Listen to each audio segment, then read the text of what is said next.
ಮಾಜಿ ಸಚಿವರು ನಮ್ಮ ಪಕ್ಷದ ಮುಖಂಡರಾದಂಥ ಸನ್ಮಾನ್ಯ ಎಚ್ ಎಂ ರೇವಣ್ಣ ಬಂದಿದ್ದಾರೆ. ಮತ್ತೊಮ್ಮೆ ಸದಾ ಮುಖ್ಯಮಂತ್ರಿಯಲ್ಲಿ ಖ್ಯಾತವಾಗಿರ್ತಕ್ಕಂಥ ನಮ್ಮ ನಗರ ನೆಚ್ಚಿನ ನಾಯಕ ಅನ್ನಾಸಿ ಪಕ್ಷದ ಮುಖಂಡರಾದಂಥ ಮುಖ್ಯಮಂತ್ರಿ ಚಂದ್ರಬಾಬು ಬಂದಿದ್ದಾರೆ. ಅವರು ಕೂಡ ಸ್ವಾಗತವನ್ನು ಬಯಸಿ ಬಂದಿರ್ತಕ್ಕಂಥ ಎಲ್ಲರನ್ನ ತಾಯಂದಿರಿಗೆ ಗೃಹಲಕ್ಷ್ಮಿಯ ತಾಯಂದಿರಿಗೂ ಕೂಡ ಈ ಸಂದರ್ಭದಲ್ಲಿ ಸ್ವಾಗತವನ್ನು ಬಯಸಿ ಬಂದಿರ್ತಕ್ಕಂಥ ಎಲ್ಲರನ್ನ ಕಾರ್ಯಕರ್ತ ಬಂಧುಗಳಿಗೆ ಸಾರ್ವಜನಿಕ ಬಂಧುಗಳಿಗೆಲ್ಲ ಸ್ವಾಗತವನ್ನು ಬಯಸಿ ಈಗ ಮುಖ್ಯಮಂತ್ರಿ ಚಂದ್ರಬಾಬು ಅವರ ಉದ್ದೇಶಿ ಮಾತನಾಡುತ್ತಿದ್ದಾರೆ. ಆತ್ಮೀಯ ಎಲ್ಲ ಬಂಧುಗಳೇ, ಇಲ್ಲಿನ ಜನಪ್ರಿಯ ನಾಯಕರು, ಈ ಕ್ಷೇತ್ರದ ಅಭ್ಯರ್ಥಿಗಳು ಆಗಿರ್ತಕ್ಕಂಥ ನನ್ನ ಸೋದರ ಡಿ ಕೆ ಸುರೇಶ್ ಅವರು ಹಾಗೂ ಜನಪ್ರಿಯ MLA ಸಾಹೇಬರಾಗಿರ್ತಕ್ಕಂಥ ನನ್ನ ಆತ್ಮೀಯರು ಆಗಿರ್ತಕ್ಕಂಥ ಬಾಲಣ್ಣರವರೇ ಹಾಗೂ ಈಗ ಚಾಮರಾಜನಗರದಿಂದ ಬಂದಿರತಕ್ಕಂಥ ಮಾಜಿ ಮಂತ್ರಿಗಳಾದಂಥ ರೇವಣ್ಣರವರೇ, ಜಾಸ್ತಿ ಉತ್ತಮ ಭಾಷಣ ಮಾಡಿದ ಬಂದಿರೋ ಉದ್ದೇಶ ಇಷ್ಟೇ, ಯಾರಿಗೆ ಓಟು ಈ ಸಾರಿ ಈ ಲೋಕಸಭೆಯಲ್ಲಿ ಅಂತ ನಿಮ್ಮನ್ನೇ ಕೇಳ್ಬಿಡ್ತೀನಿ, ಯಾರಿಗೆ ಓಟು? ಸ್ವಲ್ಪ ಜೋರಾಗಿ ಹೇಳಿ. ಯಾಕೆ ಅನ್ನುವ ವಿಚಾರವನ್ನು ಹೇಳ್ತೀನಿ. ನಾನು ಸುಮಾರು ವರ್ಷಗಳಿಂದ ಡಿ ಕೆ ಶಿವಕುಮಾರ್ ಜೊತೆ ಪರಿಚಯ ಇದ್ದೇನೆ. ಆದ್ರೆ ನನಗೆ ತಿಳಿದ ಮಟ್ಟಿಗೆ ನಾನು ಸುಳ್ಳು ಹೇಳಕ್ಕೆ ಇಷ್ಟಪಡೋದು, ಯಾಕೆಂದ್ರೆ ಸುರೇಶ್ ಸುಳ್ಳು ಹೇಳಲ್ಲ. ಹಂಗಾಗಿ ನಾವು ಅಕಸ್ಮಾತ್ ಹೇಳಿದ್ರು ಅವ್ರಿಲ್ದೇ ಇದ್ದಾಗ ಹೇಳೋಣ, ಅವ್ರಿದ್ದಾಗ ಹೇಳೋದು ಬೇಡ.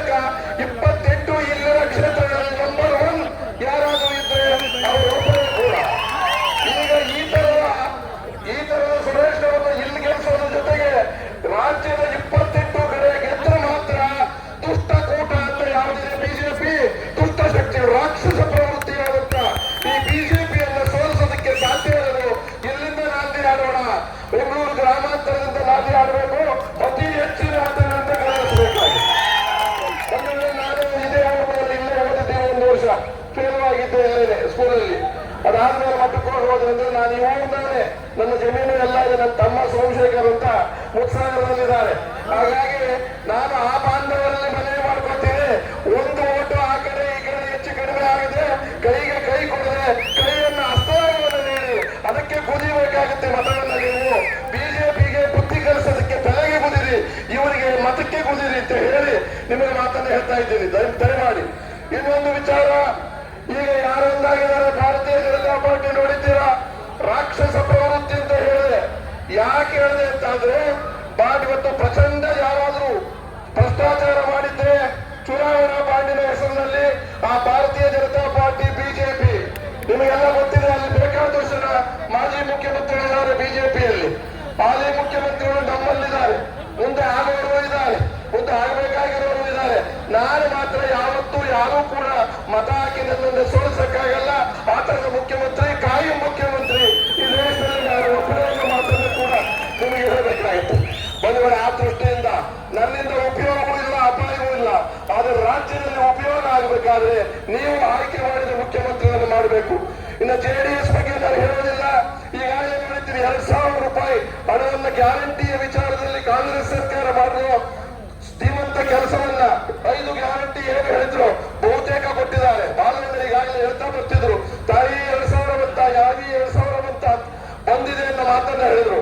ಬಂದಿರ್ತಕ್ಕಂಥದ್ದು ಅಷ್ಟೇ ಅಲ್ಲ, ಮುಂದೆ ಈ ತರದ ನಾನಾ ತರದ ಅನುಕೂಲಗಳಾಗಬೇಕಾಗಿದ್ರೆ ಈ ದುಷ್ಟಶಕ್ತಿಗಳನ್ನು ಸೋಲಿಸಬೇಕಾಗಿದೆ. ಆದ್ರೆ ಕುಮಾರಸ್ವಾಮಿ ಎಲ್ಲ ಒಂದ್ ಕಡೆ ಹೇಳಿದ್ರು, ಬಿಜೆಪಿ ಕಾಂಗ್ರೆಸ್ನವರು ಉಚಿತವಾಗಿ ಕೊಡಕ್ಕೆ ಹೋಗಿ ಹೆಣ್ಮಕ್ಳು ಕೊಡಿ, ಹೆಣ್ಮಕ್ಳು ದಾರಿ ತಪ್ಪಿದ್ದಾರೆ ಅಂದ್ರು.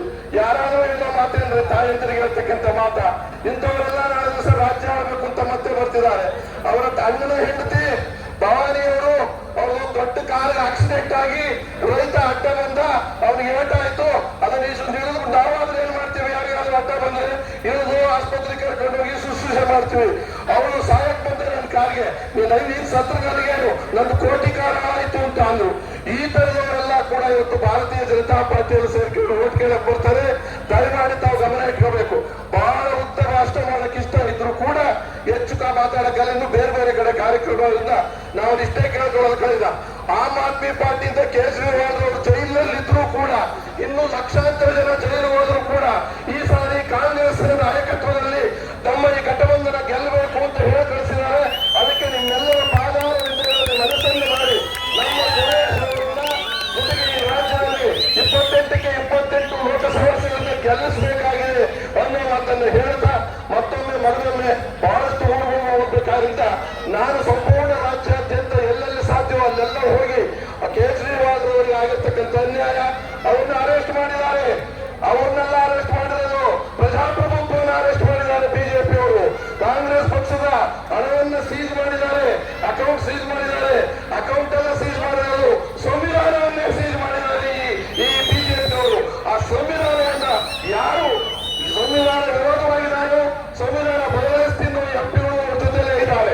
ಆ ದೃಷ್ಟಿಯಿಂದ ಬಂಧುಗಳು, ಇವೆಲ್ಲವನ್ನು ಪ್ರಜಾಪ್ರಭುತ್ವವನ್ನು ಉಳಿಸೋದಕ್ಕೆ, ಸಂವಿಧಾನವನ್ನು ಉಳಿಸೋದಕ್ಕೆ ನಾನು ನಿಮ್ಮೆಲ್ಲರ ಪಾದಾರದಿಂದ ನಮಸ್ಕಾರ ಮಾಡಬೇಕು.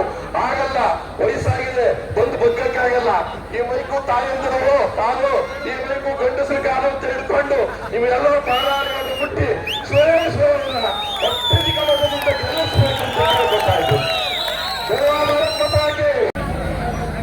24ರ ಲೋಕಸಭಾ ಚುನಾವಣೆ ಅಂಗವಾಗಿ ಮತಯಾತ್ರೆಗೆ ಆಗಮಿಸತಕ್ಕಂಥ ಈ ಭಾಗವನ್ನ ಪ್ರತಿನಿಧಿಸಿ ಇಡೀ ಭಾರತದಲ್ಲಿ ಅತಿ ಹೆಚ್ಚು ಕೆಲಸ ಮಾಡಿರ್ತಕ್ಕಂಥ ಬಲಮಾತಾಗಿರ್ತಕ್ಕಂಥ ಹಾಗೂ ಒಬ್ಬ ಲೋಕಸಭಾ ಸದಸ್ಯರಾಗಿ ಪಂಚಾಯಿತಿಯ ಸದಸ್ಯ ರೀತಿಯಲ್ಲಿ ಕೆಲಸ ಮಾಡಿದಂತ ಏಕೈಕ ನಾಯಕರು ಅಂತ ಹೇಳಿದ್ರೆ ಅವರು ಡಿ.ಕೆ.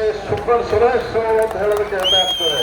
ಅಂತ ಸುರೇಶ್ ಅವರು ಮತ್ತು ನಮ್ಮ ತಾಲೂಕಿನವರೇ ಆದಂತ ಮತ್ತು ಪಬ್ಲಿಕ್ ಮುಖ್ಯಮಂತ್ರಿಗಳಾದಂತ ನನ್ನ ಕಾಲೇಜು ದಿನದ ಸಹಪಾಠಿಗಳು ಆದಂತ ಮಾಜಿ ಶಾಸಕರು ಆದಂತ ನನ್ನ ಆತ್ಮೀಯ ಮಿತ್ರರಾದಂತ ಮುಖ್ಯಮಂತ್ರಿ ಚಂದ್ರವರೇ, ಈ ಕ್ಷೇತ್ರದ ಜನಪ್ರಿಯ ಶಾಸಕರು, 5 ಬಾರಿ ಗೆದ್ದಿರ್ತಕ್ಕಂಥ, ಜನಬಂಧನೆ ಪಡೆದಿರ್ತಕ್ಕಂಥ ಮತ್ತು ಜನನಾಯಕರಾದಂಥ ಸನ್ಮಾನ್ಯ ಎಚ್.ಸಿ. ಬಾಲಕೃಷ್ಣರವರೇ, ವೇದಿಕೆಯಲ್ಲಿರ್ತಕ್ಕಂಥ ಎಲ್ಲ ನನ್ನ ಆತ್ಮೀಯ ಬಂಧುಗಳೇ, ಈ ಕಾರ್ಯಕ್ರಮದಲ್ಲಿ ಭಾಗಿಯಾಗಿರ್ತಕ್ಕಂಥ ಯಾವತ್ತೂ ನನ್ನ ತಾಯಿಂದಿರೇ, ಹಿರಿಯರೇ, ಯುವಕ ಮಿತ್ರರೇ, ಮಾಧ್ಯಮದ ಗೆಳೆಯರೇ, ಬಂಧುಗಳೇ, ಮಾತನಾಡಿದಂತ ಚಂದ್ರೂರವರು ಸವಿಸ್ತಾರವಾಗಿ ವಿಷಯಗಳನ್ನು ಮಂಡನೆ ಮಾಡಿದ್ದಾರೆ. ನಾನಾದರೂ ಒಂದೆರಡು ವಿಷಯ ಹೇಳಕ್ ಇಷ್ಟಪಡ್ತೇನೆ. ಈ ಕುದೂರು ಗ್ರಾಮ, ಅದನ್ನು ಕುದೂರು ಜನತೆ ಇಡೀ ನಮ್ಮ ಕ್ಷೇತ್ರದಲ್ಲೇ ಮಾಗಡಿ ಬಿಟ್ಟರೆ ಎರಡನೇ ಕುದೂರು ಇರ್ತಕ್ಕಂಥ ಜಾಗ ಅಂತ ಹೇಳಕ್ಕೆ ನನಗೆ ಬಹಳ ಹೆಮ್ಮೆ ಆಗ್ತದೆ. ಕುದೂರಿನಿಂದ ಡೆಲ್ಲಿವರೆಗೂ ಮಾತಾಡುವಂತ ರಾಜಕೀಯ ಪ್ರಜ್ಞೆ ಇರ್ತಕ್ಕಂಥವ್ರು ಯಾರಾದರೂ ಇದ್ರೆ ಅದು ಕುದೂರಿನಲ್ಲಿ ಇರ್ತಕ್ಕಂಥದ್ದು ನನಗೆ ಗೊತ್ತಿದೆ. ಈ ಕುದೂರಿನ ಜನತೆ ಮತ್ತು ಅಕ್ಕಪಕ್ಕದ ಜನತೆ ಇವತ್ತು ನಿಮ್ಮನ್ನ ನೋಡಿದಾಗ, ನಿಮ್ಮ ಅಸಂತೋಷವನ್ನು ನೋಡಿದಾಗ, ನಿಮ್ಮ ಸಂತೋಷವನ್ನು ನೋಡಿದಾಗ ನನಗೆ ಬಹಳ ಸಂತೋಷ ಆಗ್ತಾ ಇದೆ. ನೀವೆಲ್ಲರೂ ಸೇರಿ ಈ ಹಿಂದೆ ಏನು ಬಾಲಕೃಷ್ಣನವರಿಗೆ ಆಶೀರ್ವಾದ ಮಾಡಿದ್ರಿ ಅದಕ್ಕಿಂತ ಹೆಚ್ಚಿನ ಆಶೀರ್ವಾದವನ್ನ ನಾವು ಇವತ್ತು ಸುರೇಶ್ ಅವರು ಮಾಡಬೇಕಾಗಿದೆ. ಕಾರಣ ಇಷ್ಟೇ, ಈ ರಾಜ್ಯದಲ್ಲಿ ನಾವು ನೋಡ್ತಾ ಇದ್ದೇವೆ, ಈ ರಾಷ್ಟ್ರದಲ್ಲಿ ಇವತ್ತೇನು ಬಿಜೆಪಿಯವರು 10 ವರ್ಷ ಅಧಿಕಾರವನ್ನು ಮಾಡಿದಂತ ಸಂದರ್ಭದಲ್ಲಿ ಜನಪರ ಕಾರ್ಯಕ್ರಮಗಳನ್ನೇನೋ ಮಾಡಿಲ್ಲ. ಅವರ ಭಾವನೆಗಳು ನಮ್ಮ ಸವಲತ್ತುಗಳು, ಅವರ ಭಾವನೆ ನಮ್ಮ ಸವಲತ್ತು. ಇದು ಬರೀ ಕರ್ನಾಟಕದಲ್ಲ, ರಾಷ್ಟ್ರ ಮಟ್ಟದಲ್ಲೂ ಕೂಡ ನಾವು ಚಿಂತನೆ ಮಾಡಬೇಕಾಗಿದೆ. ಕರ್ನಾಟಕದಲ್ಲಿ ಹೇಳಬೇಕು ಅಂತ ಹೇಳಿದ್ರೆ ದೇವರಾಜ ಅರಸರು ಮತ್ತು ಇಂದಿರಾ ಗಾಂಧಿ ಕಾಲದಿಂದ 20 ಅಂಶದ ಕಾರ್ಯಕ್ರಮದ ಅಡಿಯಲ್ಲಿ ನಾವು ಅನೇಕ ಕಾರ್ಯಕ್ರಮಗಳೆಲ್ಲ ಮಾಡಿರ್ತಕ್ಕಂಥದ್ದನ್ನ ಜನ ಜ್ಞಾಪಿಸ್ಕೊಳ್ತಾ ಇದ್ದಾರೆ. ಇವತ್ತು ಇಂದಿರಾ ಗಾಂಧಿ ಅವರನ್ನ ನಮ್ಮ ಮನೆ ತಾಯಿ ಇರ್ತಕ್ಕಂಥದ್ದನ್ನ ಹಿರಿಯರೆಲ್ಲ ಹೇಳ್ತಕ್ಕಂಥದ್ದನ್ನ ಇವತ್ತು ನೋಡ್ತಾ ಇದ್ದೇವೆ. ನಮ್ಮ ತಾಯಿ ಇಂದಿರಾ ಗಾಂಧಿ, ದೇವರಾಜ ಅರಸರವರು ಉಳುವವರಿಗೆ ಭೂಮಿ ಕೊಟ್ಟಂತ ಕೀರ್ತಿ ಇಡೀ ಭಾರತದಲ್ಲಿ ರಕ್ತ ಕ್ರಾಂತಿ ಇಲ್ಲದರೆ ಜಮೀನಿನ ಹಸ್ತಾಂತರ ಆಗ್ತಕ್ಕಂಥ ಯಾವ್ದಾದ್ರೂ ರಾಜ್ಯ ಇದ್ರೆ ಅದು ಕರ್ನಾಟಕ. ಇದು ಕರ್ನಾಟಕದ ಹಿರಿಮೆ. ಇವತ್ತು 20 ವರ್ಷದ ಕಾರ್ಯಕ್ರಮದ ಅಡಿಯಲ್ಲಿ ಇವತ್ತು ಏನು ನಾವು ಅನೇಕ ಕಾರ್ಯಕ್ರಮಗಳನ್ನು ಕೊಟ್ವಿ.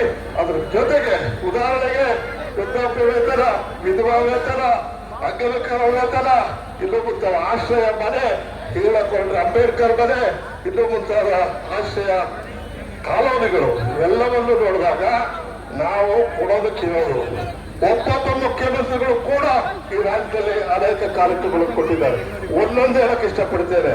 ಇವತ್ತೇನು SF ಕೃಷ್ಣರವರು ಇಡೀ ಕರ್ನಾಟಕದಲ್ಲಿ ಬೆಂಗಳೂರನ್ನ IT ಹಬ್ ಮಾಡುವ ಮೂಲಕ ಇಡೀ ಭಾರತದ ಜನ ಬೆಂಗಳೂರು ಕಡೆ ನೋಡೋಗೆ, ಬರೀ ಭಾರತ ಅಲ್ಲ ಇಡೀ ಪ್ರಪಂಚದ ಜನ ಬೆಂಗಳೂರು ನೋಡೋಕಾಯ್ತು. ಅತಿ ಹೆಚ್ಚು ತೆರಿಗೆಯನ್ನು ಕೊಡ್ತಕ್ಕಂಥ ರಾಜ್ಯಗಳಲ್ಲಿ ಮಹಾರಾಷ್ಟ್ರ ಬಿಟ್ಟರೆ ನಾವು ಆ ತೆರಿಗೆಯ ಬಗ್ಗೆ ಪ್ರಥಮವಾಗಿ ಮಾತನಾಡಿದಂತ ವ್ಯಕ್ತಿ, ನಮ್ಮ ತೆರಿಗೆ ನಮ್ಮ ಹಕ್ಕು ಅಂತಕ್ಕಂಥ ಹೋರಾಟವನ್ನು ಕನ್ನಡಿಗರಿಗಾಗಿ ಮಾಡಿದಂತ ವ್ಯಕ್ತಿ ನಮ್ಮ ನಿಮ್ಮೆಲ್ಲರ ನಾಯಕ DK ಸುರೇಶ್ ಅವರು. ಇಡೀ ನಮ್ಮ ಹಣವನ್ನ ಬೇರೆ ರಾಜ್ಯಗಳಿಗೆ ಕೊಡ್ತಕ್ಕಂಥ ಪರಿಸ್ಥಿತಿಯಲ್ಲಿ ಧ್ವನಿ ಎತ್ತಿದ ಕೀರ್ತಿ ನಮ್ಮ ನಾಯಕ DK ಸುರೇಶ್ ಅವರು. ಕನ್ನಡಿಗರ ಸ್ವಾಭಿಮಾನವನ್ನ ಎತ್ತಿದಂತ ಅವರು ದೆಹಲಿಯಲ್ಲಿ ಹೋರಾಟವನ್ನು ಮಾಡಿದ್ರು, ರಾಜ್ಯದಲ್ಲಿ ಹೋರಾಟ ಆಯಿತು, ಕೊನೆಗೆ ಸುಪ್ರೀಂ ಕೋರ್ಟ್ಗೆ ಹೋದಂತ ಸಂದರ್ಭದಲ್ಲಿ ಇವತ್ತು ನಮಗೆ ಜಯ ಸಿಗುವಂತ ಪರಿಸ್ಥಿತಿ ಆಗಿದೆ. ಏನು ನಾವು ಬರ ಮತ್ತು ಇನ್ನಿತರ ಕಾರ್ಯಕ್ರಮಗಳಿಗೆ NDRF ದುಡ್ಡು ಕೊಡಬೇಕಾಗಿತ್ತು, ಆ ದುಡ್ಡನ್ನು ಕೇಂದ್ರ ಕೊಡಲಿಲ್ಲ. ಇದನ್ನೆಲ್ಲ ನೋಡುವಂತ ಸಂದರ್ಭದಲ್ಲಿ ಕೊಡಕ್ಕಿರೋರು ನಾವು, ಕಿತ್ಕೊಳ್ಳಕ್ಕಿರೋರು ಬಿಜೆಪಿಯವರು. ಇಂದಿರಾ ಕ್ಯಾಂಟೀನ್ ಕಿತ್ಕೊಂಡ್ರು, 7 kg ಅಕ್ಕಿನಲ್ಲಿ 5 kg ಮಾಡಿದ್ರು.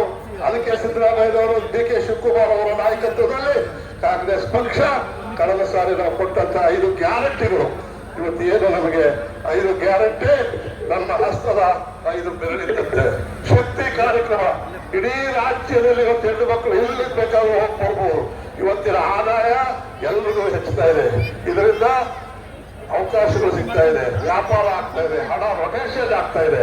ಅದಕ್ಕೆ ಹೇಳಿದ್ರು ಈ ಗ್ಯಾರಂಟಿಗಳು ಕೊಡಕ್ ಆಗಲ್ಲ ಅಂತ ಹೇಳಿದ್ರು. ಪಾಪ ಮೋದಿ ಅವರು ರಾಜಸ್ಥಾನದಲ್ಲಿ ಹೇಳಿದ್ರು, ಈ ರಾಜ್ಯದಲ್ಲಿ ಏನು ಗ್ಯಾರಂಟಿಗಳನ್ನು ಕೊಟ್ರೆ ಕೊಡೋದೇ ಇಲ್ಲ, ಕೊಟ್ಟರು ದಿವಾಳಿ ಆಗುತ್ತೆ ಇದ್ರು. ದಿವಾಳಿ ಆಗಿದ್ಯಾ? ಮೊದಲನೇದು ಶಕ್ತಿ, ಎರಡನೇದು ಗೃಹಲಕ್ಷ್ಮಿ. ಆ ಗೃಹಲಕ್ಷ್ಮಿ ಕೊಡ್ತೀವಿ ಅಂತ ಹೇಳಿದಂತ ಸಂದರ್ಭದಲ್ಲಿ ಹೆಣ್ಣು ಸೊಸೆ ಕೊಡ್ತೀರಾ, ಅತ್ತೆ ಕೊಡ್ತೀರಾ, ಬರೀ ಕಿದ್ದಲ್ಲ ಕೀಟ್ಲೆ ಮಾಡೋದೇ ಕೆಲಸ, ಕೊಡಕ್ಕಂತೂ ಆಗಲ್ಲ. ಅದಕ್ಕೆ ನಾವು ಹೇಳಿದ್ವಿ ಮನೆ ಒಡತಿ ಕೊಡ್ತೀವಿ, ನಾವು ಸಂಸಾರ. ಅದೇ ರೀತಿ ಮನೆ ಒಡತಿಗೆ 2,000 ರೂಪಾಯಿ ತಾಯಿಗೆ ದುಡ್ಡು ಬರ್ತಾ ಇದೆಯಲ್ಲ, ಸಂತೋಷ ಪಡಿ. ಚುನಾವಣೆ ಸಮಯದಲ್ಲಿ ಬರ್ತಕ್ಕಂಥ ಭಾಷಣಕ್ಕೆ ಒಪ್ಪಬೇಡಿ. ನಿಮ್ಮ ಕೈಗೆ ಸಿಕ್ಕಿದಂತ ಹಣದ ಬಗ್ಗೆ ಚಿಂತನೆ ಮಾಡಿ, ನಿಮ್ಮ ಅಭಿವೃದ್ಧಿ ಬಗ್ಗೆ ಚಿಂತನೆ ಮಾಡಿ. ಇವತ್ತು ಸೇರೋದಿ ಬಂತು ಅದೆಲ್ಲ ಕೂಡ ನನ್ನ ಕಾಲ ಮೇಲೆ ಎಲ್ಲ ಕೂಡ ಬರೋಲ್ಲ.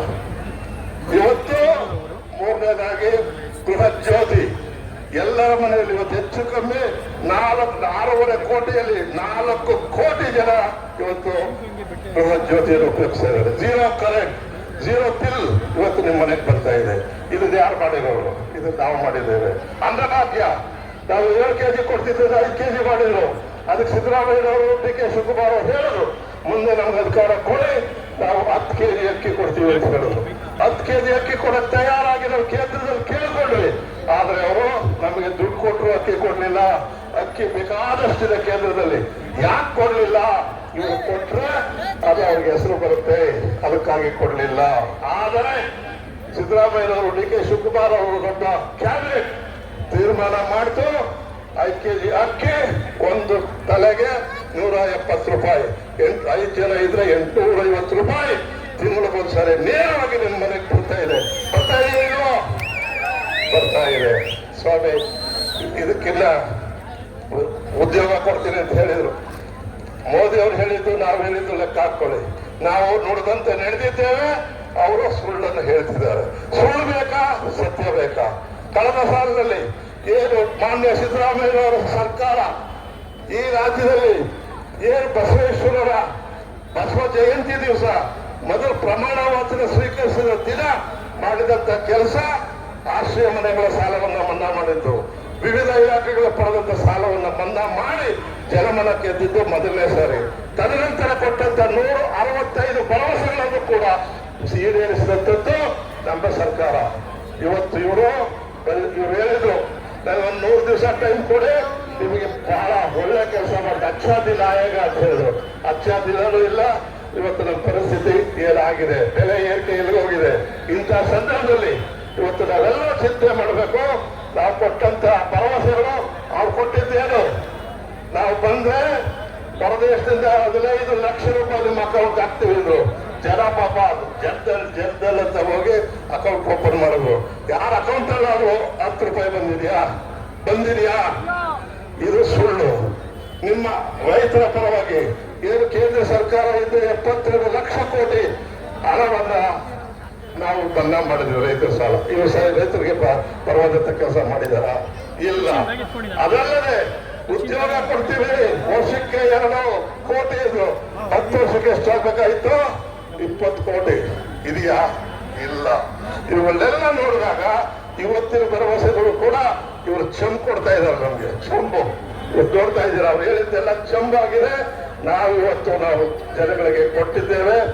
ದೇವರಾಜ ಅರಸ ಕಾಲದಿಂದ ಹಿಡಿದು ಇವತ್ತು ವೀರಪ್ಪ ಮೊಯ್ಲಿಯವರು ಮಾಡಿರ್ತಕ್ಕಂಥ ಕಾರ್ಯಕ್ರಮ, ಸಿಇಟಿಯಿಂದ ನಮ್ಮ ಮಕ್ಕಳು, ಇವತ್ತು ಬಡವರ ಮಕ್ಕಳು ಕೂಡ ಅಮೆರಿಕ, ಇಂಗ್ಲೆಂಡ್, ವಿವಿಧ ದೇಶಗಳಲ್ಲಿ ನಾವು ಅವರೆಲ್ಲ ಸಂಪಾದನೆ ಮಾಡ್ತಾ ಇದ್ದಾರೆ. ಇದು ನಾವು ಕೊಟ್ಟಿರ್ತಕ್ಕಂಥದ್ದು.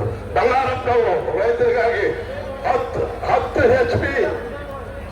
HP ಕರೆಂಟ್ ಎಲ್ಲ ಫ್ರೀ ಕೊಟ್ಟಿರ್ತಕ್ಕಂಥದ್ದು ಕಾಂಗ್ರೆಸ್ ಪಕ್ಷ. ಇವನ್ನೆಲ್ಲ ನೆನೆಸ್ಕೊಂಡಾಗ ಇವತ್ತು ನಾವು ಇಷ್ಟೇ ಏನು ಮಾನ್ಯ ಡಿ.ಕೆ. ಶಿವಕುಮಾರ್ ಅವರು ಪವರ್ ಮಂತ್ರಿ ಆದಂತ ಸಂದರ್ಭದಲ್ಲಿ ಎಲ್ಲಾ ರೈತರಿಗೂ 2 ರೈತರಿಗೆ 1 ಟ್ರಾನ್ಸ್ಫಾರ್ಮರ್ ಕೊಡುವ ಮೂಲಕ ಇತಿಹಾಸವನ್ನು ಸೃಷ್ಟಿ ಮಾಡಿದ್ದಾರೆ. ಅದೇ ರೀತಿ ಸುರೇಶ್ ಅವರು ಇಡೀ ಭಾರತದಲ್ಲಿ ನರೇಗಾದಲ್ಲಿ ಅತಿ ಹೆಚ್ಚು ಕಾರ್ಯ ಮಾಡಿರ್ತಕ್ಕಂಥ ವ್ಯಕ್ತಿ ಯಾರಾದರೂ ಇದ್ರೆ ಅದು ಡಿ.ಕೆ. ಸುರೇಶ್ ಅವರು ಅಂತ ಹೇಳ್ತಾ ನಾನು ಹೆಚ್ಚಿಗೆ ಮಾತಾಡಲ್ಲ. ಮಾತಾಡೋದಿದ್ದಾರೆ. ಡಿ.ಕೆ. ಸುರೇಶ್ ಅವರಿಗೆ ತಾವು ಮತ ಕೊಡುವ ಮೂಲಕ ಅವರನ್ನ ಮತ್ತೆ ಈ ರಾಷ್ಟ್ರದಲ್ಲಿ ನಮ್ಮ ಧ್ವನಿ ಎತ್ತಲು, ಕನ್ನಡಿಗರ ಧ್ವನಿ ಎತ್ತಲು, ನಮ್ಮ ಪರವಾಗಿ ಹೋರಾಡಲು ನಾವೇ ಸುರೇಶ್ ಅನ್ನೋ ರೀತಿಯಲ್ಲಿ ಸಹಾಯವನ್ನು ಮಾಡಬೇಕು, ಅವ್ರಿಗೆ ಬೆಂಬಲವನ್ನು ಕೊಡಬೇಕು. ಪಾಪ ಬಿಜೆಪಿಯ ಅಭ್ಯರ್ಥಿ ಯಾರು ಸ್ವಾಮಿ?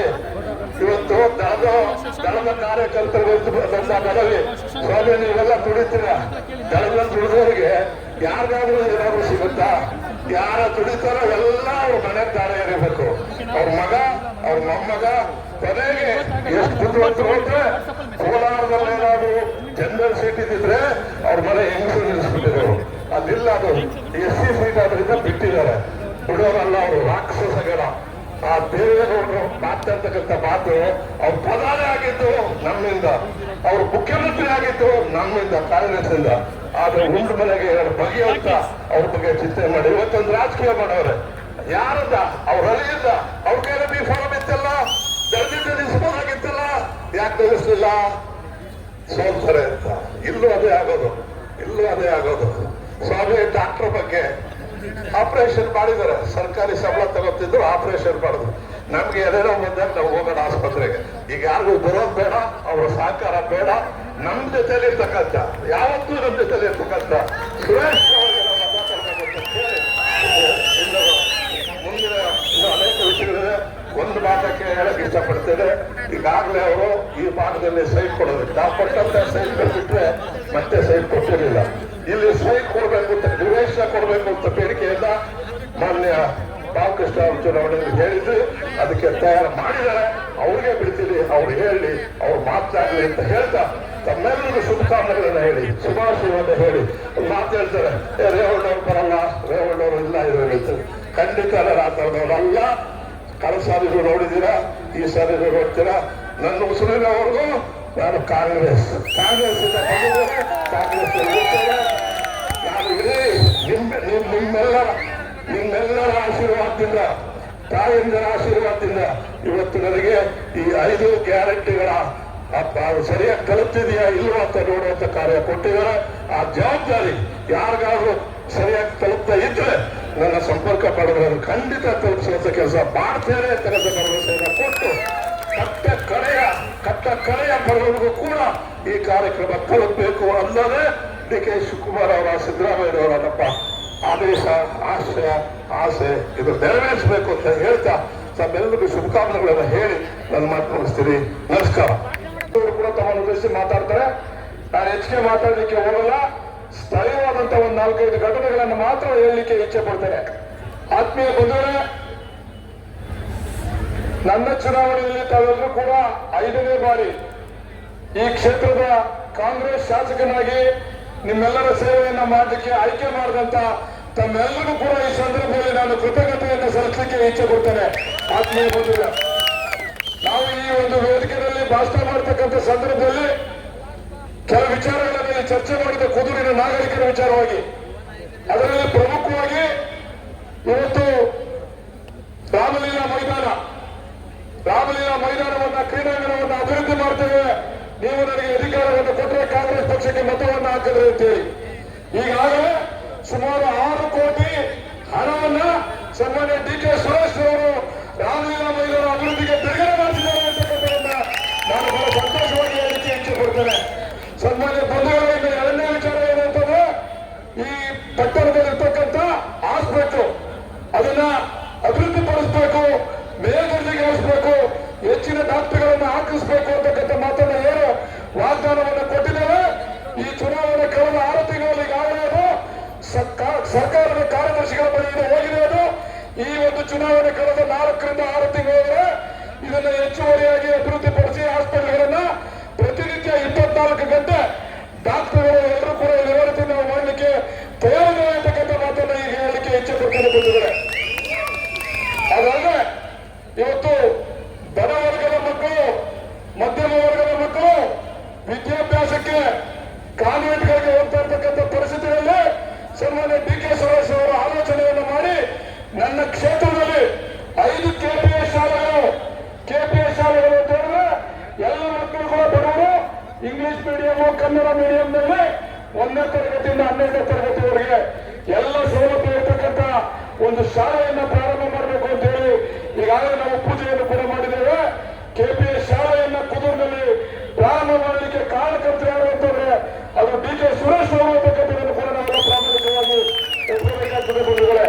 ಅದಲ್ಲದೆ ಈ ಪಟ್ಟಣದ ಅಭಿವೃದ್ಧಿಗೆ ಸುಮಾರು 6 ಕೋಟಿ ವೆಚ್ಚದಲ್ಲಿ ಸಂಪೂರ್ಣವಾಗಿ ಎಲ್ಲ ಕಡೆ ಕಾಂಕ್ರೀಟ್ ರಸ್ತೆ ಆಗಬೇಕು, ಚರಂಡಿ ಆಗಬೇಕು ಅಂತಕ್ಕಂಥ ಮಾತನ್ನ ಏನ್ ಕೊಟ್ಟಿದ್ದು ಈಗಾಗಲೇ ಅದು ಕೂಡ ಟೆಂಡರ್ ಪ್ರಕ್ರಿಯೆ ಹೋಗಿರ್ತಕ್ಕಂಥದ್ದು. 7 ಕೂಡ 1 ಕೋಟಿ ಹಣವನ್ನು ಕೊಡ್ತಕ್ಕಂಥ ತೀರ್ಮಾನವನ್ನ ಮಾಡಿದ್ದೇವೆ. 7 ಕೋಟಿ ಹಣವನ್ನು ಕೊಡ್ಲಿಕ್ಕೆ ತೀರ್ಮಾನ ಮಾಡಿದ್ದೇವೆ. ನಿಮ್ಮ ವಾರ್ಡ್ನಲ್ಲಿ ನೀವು ಎಷ್ಟು ಮತವನ್ನು ಹಾಕಿಸ್ತೀರ ಮುಖಂಡರು ಅಂತ ನೋಡ್ತೇವೆ. ಪ್ರತಿ ವಾರ್ಡ್ಗೂ 1 ಕೋಟಿ ಕೊಟ್ಟಿದ್ದೇವೆ. ನೀವು ಎಷ್ಟು ಓಟ್ಗಳನ್ನು ಹಾಕಿಸ್ತೀರಾ ಪ್ರತಿ ವಾರ್ಡ್ನಲ್ಲಿ ಅಂತಕ್ಕಂಥದ್ದನ್ನ ಈ ಚುನಾವಣೆಯಲ್ಲಿ ನೀವೆಲ್ಲ ತೀರ್ಮಾನ ಮಾಡಬೇಕಾಗ್ತದೆ ಬಂಧುಗಳೇ. ನಾವು ಕೂಲಿ ಕೇಳಕ್ಕೆ ಬಂದಿದ್ದೀವಿ, ಕೆಲಸ ಮಾಡ್ತೀವಿ, ಮತ ಹಾಕಿ ಅಂತ ಕೇಳಕ್ ಬಂದಿದ್ದೀವಿ, ನಾವು ಸುಳ್ಳು ಹೇಳಕ್ ಬಂದಿಲ್ಲ ಬಂಧುಗಳೇ.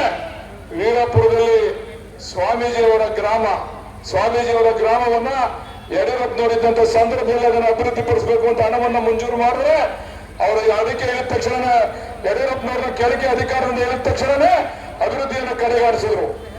ಒಬ್ಬ ಶಾಸಕರು ಒಂದು ಚರ್ಚೆ ಮಾಡಲಿಲ್ಲ ವಿಧಾನಸೌಧದಲ್ಲಿ, ಯಾಕೆ ನಿಲ್ಸಿದ್ದೀರಾ ಅಂತ ಕೇಳಲಿಲ್ಲ. ಇಲ್ಲಿಂದ ಬಂದಂತ ಉಸ್ತುವಾರಿ ಸಚಿವರು ಅಲ್ಲಿ ಹೋಗಿ ಕನಿಷ್ಠ ಭೇಟಿ ಕೊಟ್ಟು ಏನ್ ನಡೀತಾ ಇದೆ ಪರಮ ಪೂಜ್ಯರ ಸ್ವಾಮೀಜಿಯವರ ಕೆಲಸ ಅಂತೇಳಿ ನೋಡ್ಲಿಕ್ಕೆ ಹೋಗಿಲ್ಲ ಅಶ್ವಥ್ ನಾರಾಯಣ ಅವರು. ಬರೀ ಪುಗಳ ಬರಲಿಕ್ಕೆ ಬಂದಿದ್ದಾರೆ. ನಮ್ಮ ಸರ್ಕಾರ ಬಂದ ತಕ್ಷಣ ಸನ್ಮಾನ್ಯ DK ಸುರೇಶ್ ಅವರು ನನ್ನನ್ನು ಕರ್ಕೊಂಡೋಗಿ ಇದನ್ನ ಇನ್ನೆರಡು ವರ್ಷಗಳಲ್ಲಿ ಲೋಕಾರ್ಪಣೆಯನ್ನು ಮಾಡ್ತಾರೆ ಅಂತಕ್ಕಂಥ ಮಾತನ್ನು ನಾವು ಕೊಟ್ಟಿದ್ದಾರೆ.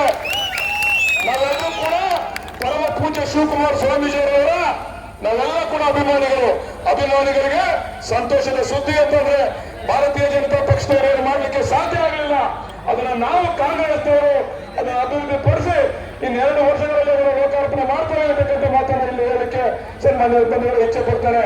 ಅದಲ್ಲದೆ SVDA ಸ್ಕೀಮ್ ಸ್ವಾಮಿ ರೈತರಿಗೆ ಉಚಿತವಾಗಿ ಟ್ರಾನ್ಸ್ಫಾರ್ಮರ್ ಕೊಡ್ತಕ್ಕಂಥ ಕೆಲಸ ಯಾರಾದ್ರೂ ಮಾಡಿದ್ರ? ಯಾರಾದ್ರೂ ಕೇಳಿದ್ರ ರೈತರು? ಸನ್ಮಾನ್ಯ DK ಶಿವಕುಮಾರ್ ಅವರು ಇಂಧನ ಸಚಿವರಾದಂತಹ ಸಂದರ್ಭದಲ್ಲಿ ಪ್ರತಿ ರೈತರಿಗೆ ಉಚಿತವಾಗಿ ಟ್ರಾನ್ಸ್ಫಾರ್ಮರ್ ಕೊಡ್ತಕ್ಕಂಥ ಕೆಲಸವನ್ನು ಮಾಡಿದ್ರು.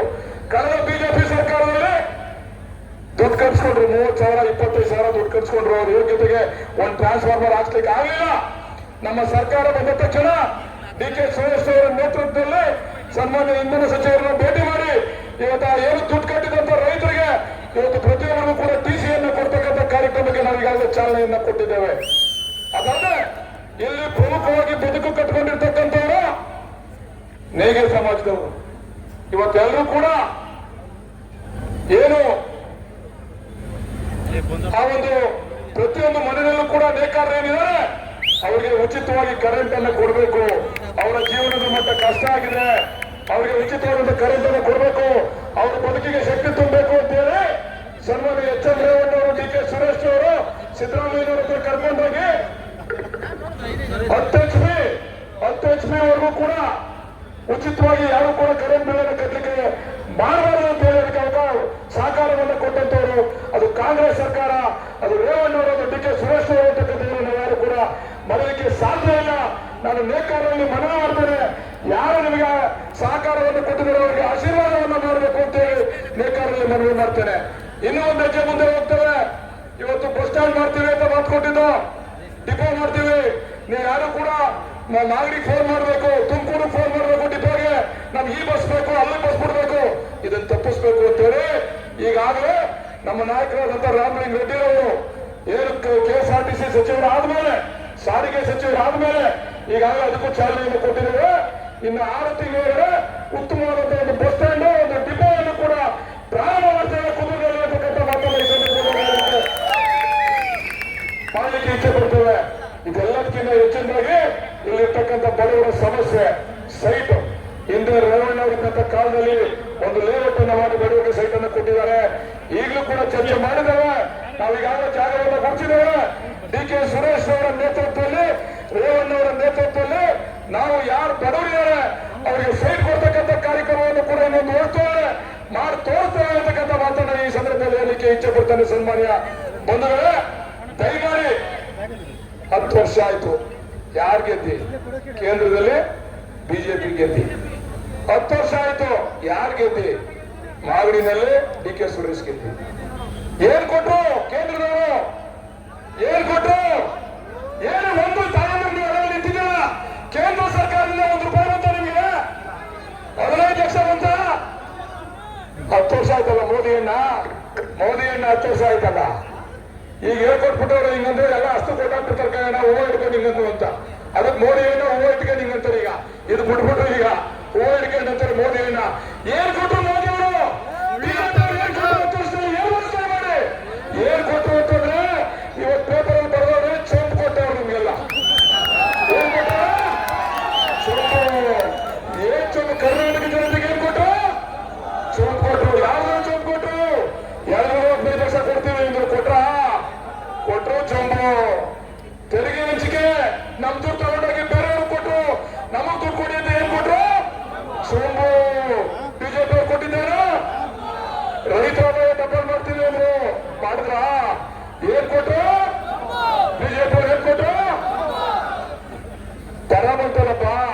ನಮ್ ದುಡ್ಡು ಕೊಡಿ ಅಂತ ನಾವು ಕೋರ್ಟ್ ಹೋಗುವಂತ ಪರಿಸ್ಥಿತಿ ಬಂದ್ಬಿಟ್ವಲ್ಲಪ್ಪ. ಕಡೆ ಏನ್ ಕೊಟ್ಟರು ನಮ್ಗೆ? ಬಿಜೆಪಿ ಕೊಟ್ಟಾಗ ಏನ್ ಕೊಡ್ತಾರೆ? ಕಾಂಗ್ರೆಸ್ ಕೋಟ್ ಹಾಕಿ ಅಭಿವೃದ್ಧಿಗೋಸ್ಕರ ಡಿ ಕೆ ಸುರೇಶ್ ಅವ್ರನ್ನ ಬೆಂಬಲಿಸಿ ನಾವೇನೀಗ ಮಾತಾಡಿದೀವಲ್ಲ ಈ ಕೆಲಸ, ಈ 4 ವರ್ಷ ನಮ್ಗೆ ಅಧಿಕಾರ ಇರ್ತದೆ, 4 ವರ್ಷ ಕಾಂಗ್ರೆಸ್ ಸರ್ಕಾರ ಅಧಿಕಾರದಲ್ಲಿ ಇರ್ತದೆ. ನಾವೇನ್ ಮಾತಾಡಿದೀವಲ್ಲ ಈ ಕೆಲಸ ಮಾಡಿದವರೆ MLA ಚುನಾವಣೆಯಲ್ಲಿ ನಿಮ್ಮ ಮುಂದೆ ನಿಂತ್ಕೊಂಡು ಓಟ್ ಕೇಳಲಿಕ್ಕೆ ನಾವು ಬಾರ ಇದನ್ನ ಮಾಡಬೇಕಾಗ್ತದೆ. ಇದು ನಮ್ಮ ಸಿದ್ಧಾಂತ, ನಮ್ಮ ತತ್ವ. ನಾವು ಕೆಲಸ ಮಾಡಿ ಓಟ್ ಕೇಳ್ತಕ್ಕಂಥವ್ರು, ನಾವು ಯಾರು ಡ್ರೈ ಮಾಡಿ ಓಟ್ ಕೇಳ್ತಕ್ಕಂಥವ್ರಲ್ಲ, ಇಲ್ಲಿ ಬಂದು ಕಥೆ ಹೇಳ್ಬಿಟ್ಟು ಓಟ್ ಕೇಳ್ತಕ್ಕಂಥವ್ರಲ್ಲ. ಅಶ್ವತ್ಥನಾರಾಯಣರವರು ನಿಮ್ಮ ಕೊಡುಗೆ ಏನ್ ಕೊಟ್ಟಿದ್ದೀರ ಕುದುರ್ಗೆ ಅಂತ ಹೇಳಿ? ರಾಮಲೀಲಾ ಮೈದಾನ ಕೊಟ್ರ, ನೀವು KPS ಶಾಲೆ ಕೊಟ್ರ, ಹಾಸ್ಪಿಟಲ್ ಕೊಟ್ರ, ರಸ್ತೆ ದುಡ್ಡು ಕೊಟ್ರ, ಏನ್ ಕೊಟ್ರೆ? ನೀವು ಕೊಟ್ಟಿರ್ತಕ್ಕಂಥದ್ದೇನು? ಸೋಂಕು ಕೊಡೋರು ಗೊತ್ತಾಗ್ತೀರ? ಏನಾಗುತ್ತೆ? ನೀರು ಬರ್ಬೇಕಲ್ವಾ? ನಮ್ ಬದುಕಲ್ವಾ? ಏನಾಗುತ್ತೆ? ನೀರು ಅದೇನೋ ಜನರೇಟರ್ ಕೊಟ್ರೆ ಬಂದ್ಬಿಡ್ತದಂತೆ. ನಮ್ಮ ಮಾಜಿ ಶಾಸಕರು ಹೇಳಿದ್ರು ಜನರೇಟರ್ ಕೊಟ್ರೆ ಬಂದ್ಬಿಡ್ತದೆ ಅಂತ ಹೇಳಿ. ಅವ್ರೇನ್ ಕೊಟ್ರು? ಬಿಜೆಪಿ ಅವ್ರು ಏನ್ ಕೊಟ್ರು? ದಯಮಾಡಿ ಹೇಮಾವತಿ ನೀರು ಬರಬೇಕು, ನಮ್ಮ ಬದುಕು ಹಸನ ಆಗ್ಬೇಕು, ಈ ಅಭಿವೃದ್ಧಿ ಆಗ್ಬೇಕು. ಪ್ರತಿನಿತ್ಯ ಒಬ್ಬ ಸಾಮಾನ್ಯ ಕಾರ್ಯಕರ್ತ ಜೊತೆ ಹೋರಾಟವನ್ನ ಇಟ್ಕೊಂಡು ಕ್ಷೇತ್ರದ ಅಭಿವೃದ್ಧಿಗೆ ದುಡಿತಾ ಇರ್ತಕ್ಕಂಥ ಡಿ ಕೆ ಸುರೇಶ್ ಅವರನ್ನ ತಾವೆಲ್ಲ ಬೆಂಬಲಿಸಿ ಅಂತ ಕೇಳಿ ದಯಮಾಡಿ ಒಂದ್ಸರಿ ಜೋರ ತಾಳೆ ಗೃಹಲಕ್ಷ್ಮಿ ತಾಳೆ ಬೇರೆ ಒಂದ್ಸರಿ ಜೋರಾಗಿ ಹೇಳಿ. ಯಾರಿಗೆ ನಿಮ್ಮ ಮತ? ಯಾರಿಗೆ ನಿಮ್ಮ ಮತ?